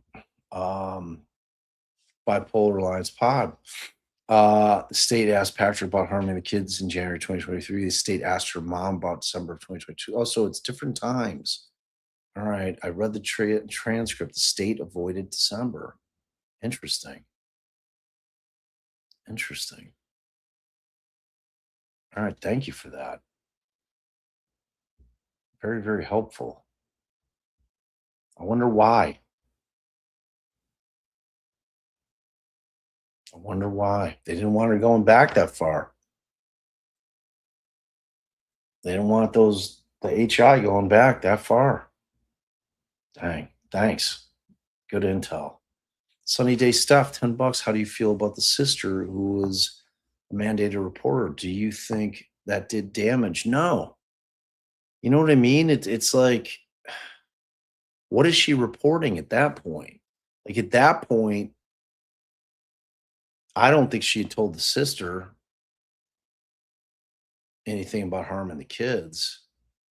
And like from the perspective of like she was not personally over concerned that even though her sister was having all these suicidal ideations,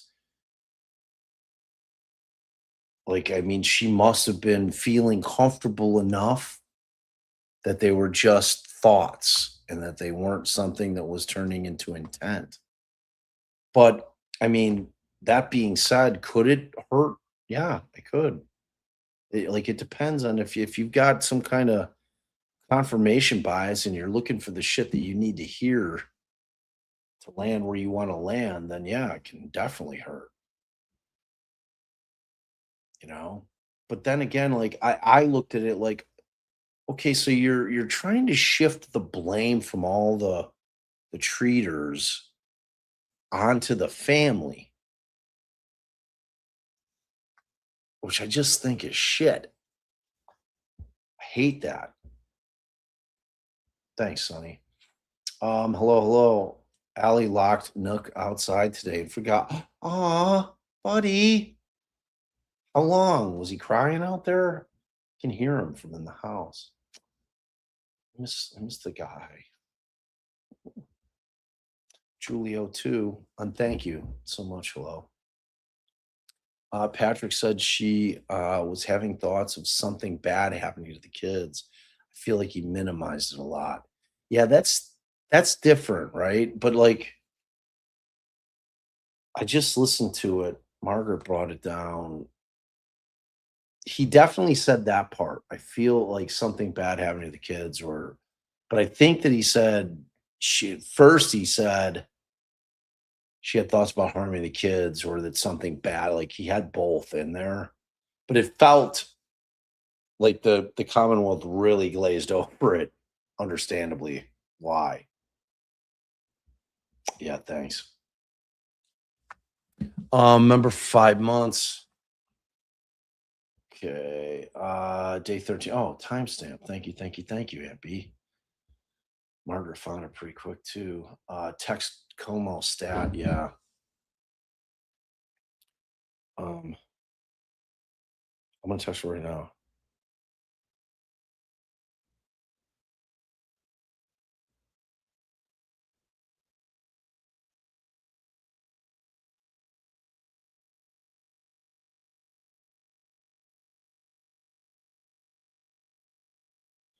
Uh, mentioning. All right, bear with me. You're right. I gotta get this out.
Okay. Hopefully that makes it.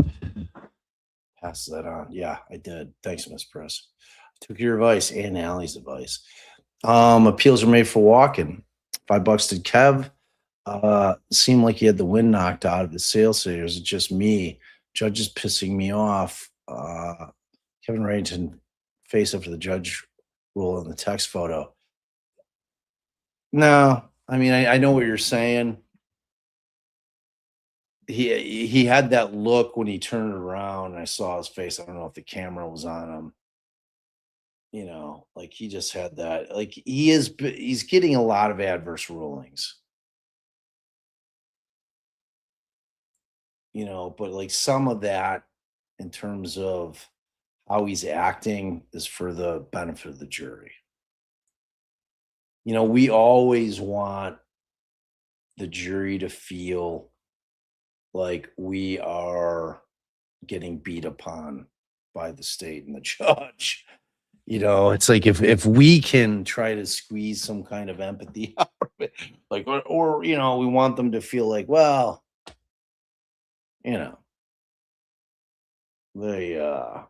they're trying to hide something because they keep objecting to everything the defense is trying to do. It's like those are the two things that we always hope are happening when we're getting beat up by the judge. Everything's getting denied, everything's sustained if the state's making the objections. So nah, he's up for the fight. Don't worry. He's ready. Thanks, Appeals. Appreciate that. Swanee, family hug. Welcome, welcome, welcome. Mama, thank you for the jewels. Your other Karen, great to see Lindsay Clancy's mom sit in her seat to show jurors how much support Lindsay has. Yeah, they've been there every day. Also ending with Ian was a dud for the prosecutor's case. Could not agree more. A lame fucking last witness. Bunch of huge nothing burger. Totally nothing burger. Thanks, Karen. Who dis? Remember for 13 months. Is jury nullification? No, that's never an option. Can never argue jury nullification. And in this case, it could only be jury nullification as to, like, for the prosecution's benefit, meaning that they'd have to say, okay, yeah, you know what? I don't think that they proved beyond a reasonable doubt that Lindsay did not have psychosis. And you know what? We're still finding her guilty. That's jury nullification. You know, because like she killed her kid. So sorry. It's going down. We're not going to allow for mental illness to be an excuse for people to kill people. You know, it's like that's that argument that people like I keep saying, like, oh my God, please learn something.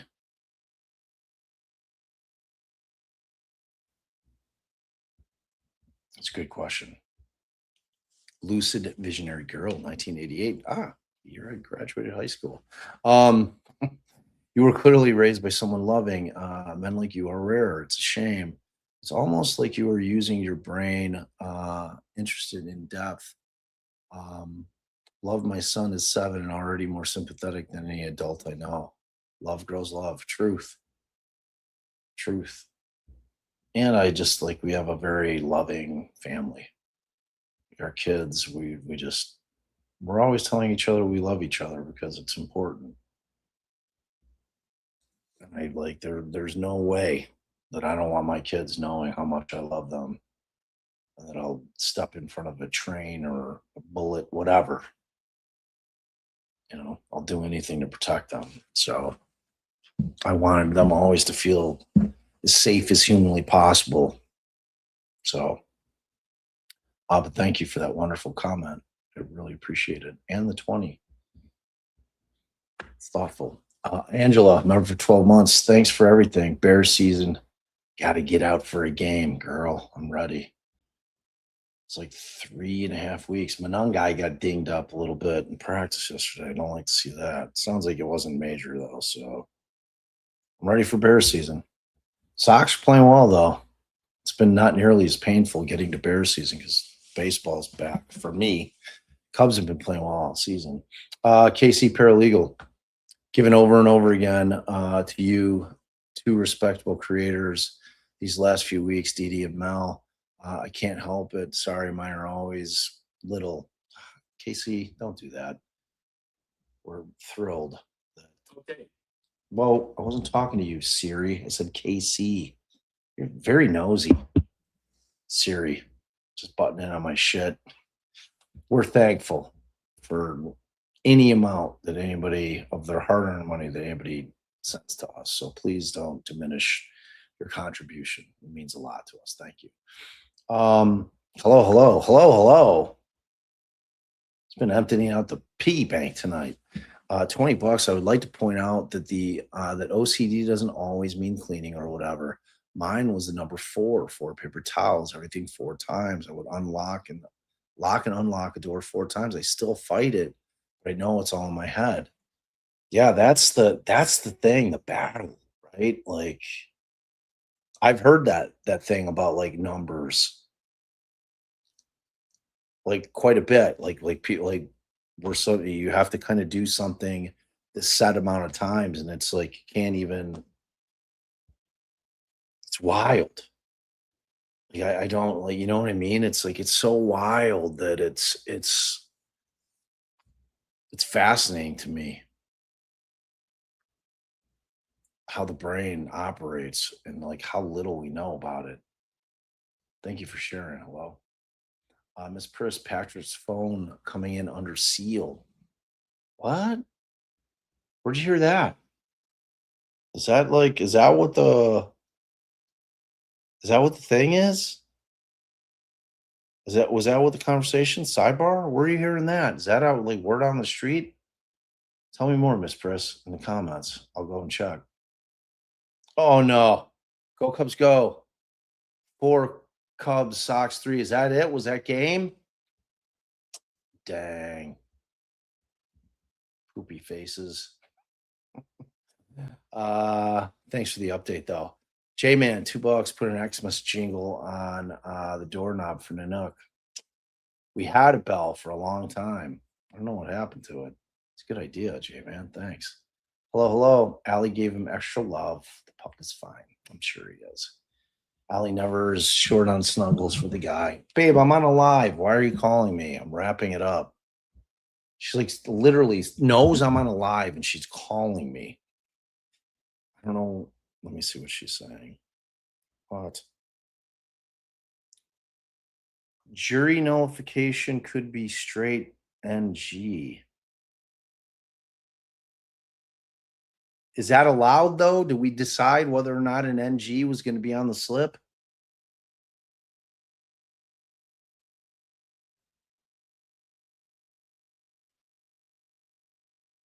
That was the question I'd asked you.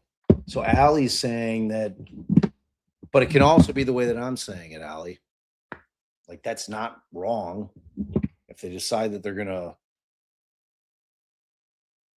why didn't you just jump on the live, dude? Like I'm on the live right now. Article, but you keep saying the wrong things. About what? Jury nullification. But it's not wrong if they don't follow the law, But honey. they could pick not guilty. I get it, but they could still nullify as to the prosecution by not following the law if they don't meet their burden. Are you muted? Because it sounds like you're yelling at people. No, I'm like, you're calling me in the middle of a live. I'm like, yes, I'm yelling at you totally. And I'm not muted, like for the whole world to see. All right. Well, all I'm saying is I believe that not guilty would be on the verdict slip. So they could nullify by choosing straight not guilty if they wanted to. You heard it from They can't Allie. ask for it. You heard it from Well, they Allie. can't. So Allie's not certain, but she thinks that NG is going to be on there. Constitutionally speaking, I can't see how it can't be on there. Well, because they're doing not guilty by reason of insanity. It's a different type of case. I think we have to look it up. All right. Well, I don't understand how that could be an option if you're going, because not guilty by reason, like you're admitting to the crime. I don't understand what you're saying. Like, I think we need to look it up. You know, you're by operation of the law, you're I'm doing it right now. all right. Thanks. I asked you 7 hours ago. Constitutionally speaking, I was on a live. Oh, yeah. You weren't on live when I asked that question. I think you were I off. think I was, Bay. I think I texted you from a live. All right. I got to go. I love you. Bye. Bye. Goodbye. Love Bye. you. Love you. This chick. Could you guys hear her? So she thinks if it's on the slip, but I'm just not so sure about it because like in a typical insanity defense, by way of employing the insanity defense, even though the state or the Commonwealth still has to prove the homicides by operation of going with that defense, you're admitting that you committed the crimes. You're just saying I can't be held responsible for it for this reason. So I don't know. She's gonna look it up. She'll get us an answer. You know, she's the best in the business. She gonna know. She'll find out for us. Maybe before I'm done. All right, I got some. That was it on the soups. Oh, you guys added some late ones. Okay. For Low Savage, thank you. Hello, hello. The whole number thing. You feel like the world is going to end if you don't. No matter how much you fight it, it wins. So you could just be at peace. Yeah, I could see that. I could see that. It's wild. It's wild how the mind works. Thanks. Hello. Sheba. $5 as a nurse. I wish I could take care of Lindsay. I would be so dedicated to her. Her story is able to help so many people for years to come. I hope so. I hope something positive can come out of the worst possible scenario. And it's set up so that it can be that way. I just hope it is. Thanks, Sheba. Music, Bob, I think a straight not guilty option would have to go on the verdict slip because prosecution refused to stipulate to the M's. I hear what you're saying. Like you're saying basically what Allie's saying and what I'm saying. I just don't know. It doesn't work because of the fact that by operation of law, if you're employing the insanity defense, you're admitting that you committed the crimes or you did the homicides. Like for Gacy, I should just ask my dad. We probably have the verdict slip from Gacy because that was an insanity defense. I think it was just like not guilty by reason of insanity or guilty, but she'll find out. She'll find out. Thank you, music. Appreciate you. And then hello. One last one. You can't go over the number. If you do, you'll have to start over again. So I would do it over and over. Oh man. Yeah. It's like a compulsion, you know? Yeah, it's wild. It really is. And thank you for sharing. Hello. All right. Let me hit the Venmos. Okay. Transactions. Okay. What does it say? The 17th? All right, I'm going to start. I don't know if Allie got these. Corey from earlier sent 20, probably not even enough for a lobster roll. All kidding aside, thank you for advocating for women everywhere.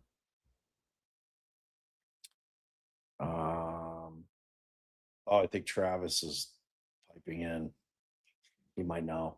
And then Diane sent $35 via Venmo for lobsters. Thank you guys so much. The lobsters are spectacular. They're so good. Teresa sent $50. Thank you so much. We appreciate you very, very much. And then Kelly, distracted therapist, sent thanks for the work on this trial. We appreciate it. Thank you, distracted.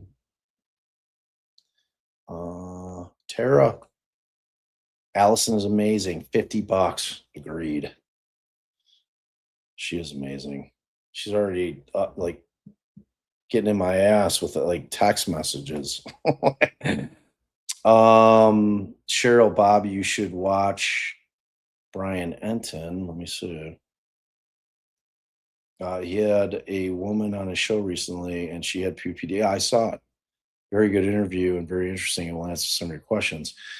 Yeah, I mean, they're all different, though, right? But yeah, I did. It was powerful. It was a really powerful interview. I was on with him on Sunday. You should watch that. And I was telling him that I was like, I actually was trying to get her for our Saturday live. I had texted him to see if he could try to hook us up to because her story was powerful. Let's see. Make sure there's nobody. Okay, so Cheryl, thank you for your $10 Venmo. And Cheryl said, what if the jurors are thinking she kept hearing voices from her docs because she didn't want it on her record? Can they assume she is guilty because she could have prevented the psychosis? Probably can't prove it. Yeah, I mean, remember, it's the Commonwealth that has to prove everything. The defense doesn't have to prove shit. All right, these people are driving me nuts here. Let's see. All right, so our lovely and talented Travis, fellow attorney down in Texas, he says, where an issue of lack of criminal responsibility is raised, the jury should be given a verdict form with guilty, not guilty, and not guilty by lack of criminal responsibility options for their verdict. All right, she is correct, as per usual. All right, so that's interesting. I don't know how. I don't know how, but she's right. If that's the case, that would 100% be jury nullification. I cannot see that happening here. That is not happening here.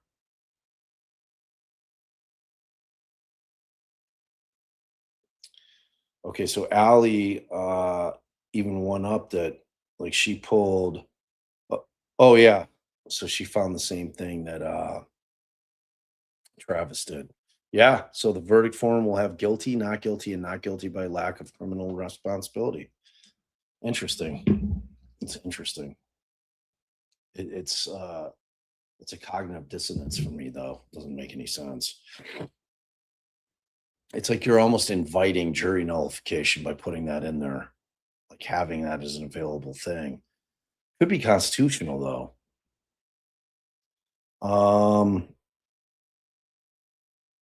Oh wait, yeah, I do.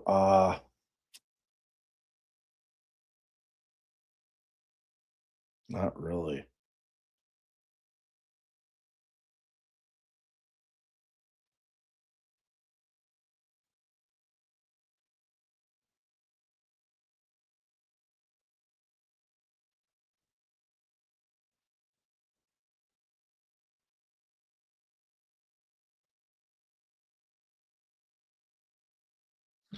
Okay. All right, let me continue with the Venmos.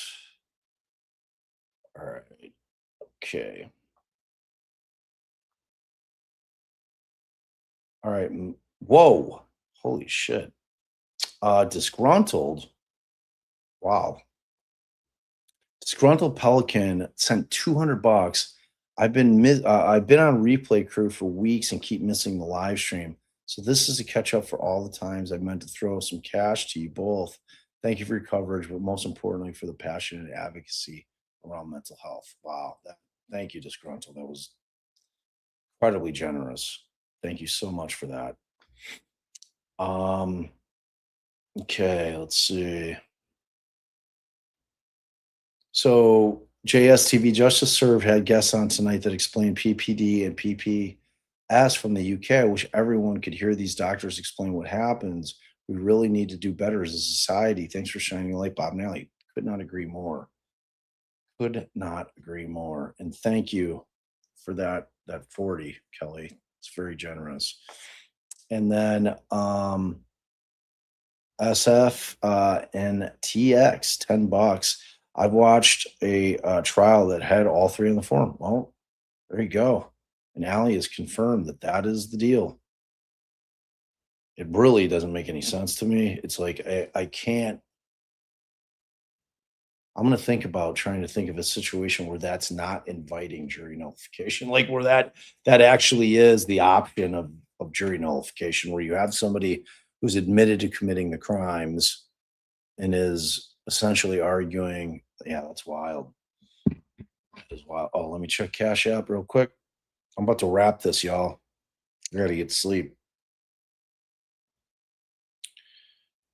Cash App.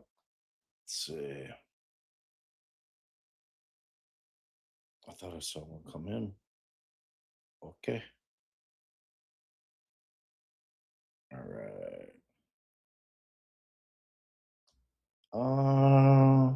Thursday. No. All right. Good. Nothing came in there. I'll check PayPal. The PayPals.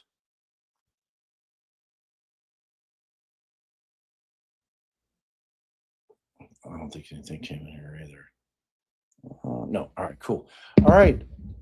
We've done it. We've done it, y'all. Oh, hello. Came back. I never told my parents, but I'm sure their water bill went up. I would wash my hands 4 times. I would wash and condition my hair 4 times. Everything was in 4. I still to this day can't step on a crack or a crease in the floor. I had a weird thing with the step on a crack, break your mother's back thing for a long, long time. But yeah, that's so you never told your parents. You mean like that aspect of the washing? Man.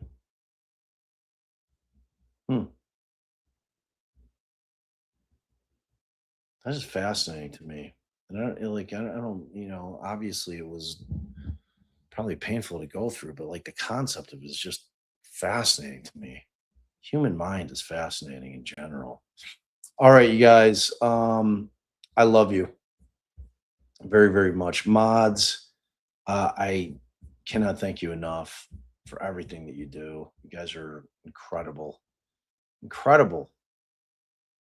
I love you guys so much. Thank you for everything that you do.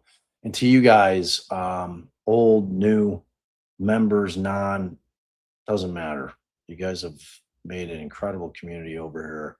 So proud to be a part of it. I'm so proud. Like it's like I know that there's genuine friendships between y'all. And I love that. It's just you're amazing. I love you. Allie loves you. We're so lucky. Okay, you guys, I'm gonna make sleeps. I'm gonna go to bed because it's wash, rinse, repeat.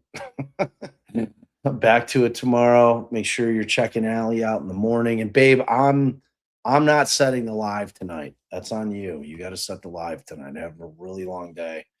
I know you had a long day, but mine was like equally long. I was streaming except in my head and like live tweeting is exhausting. It sounds weird, but it is. And then straight here, Chris Como, and then I took a minute to eat. And so you're gonna have to set that thing, babe. I hope you're hearing me. I hope you're hearing me. I hope you're hearing me. All right, y'all. I love you guys so much. Come hang with Allie tomorrow. Please remember to like, share, subscribe. If you're on replay crew, hit that like button, make a comment, and also hype that Saturday live event. Please hype it. And did you I know that I sucked. I asked a question. Did you guys ever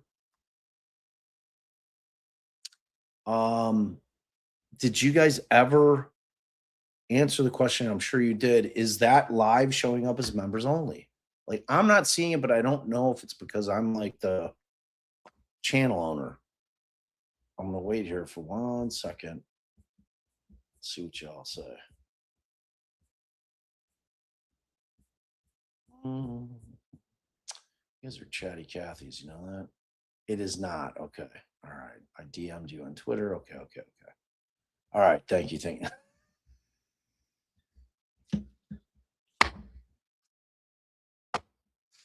100 sounds dramatic.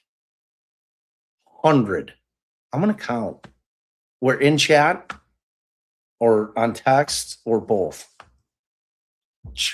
Tracy's like, this fucking moron. I told him 50,000 times.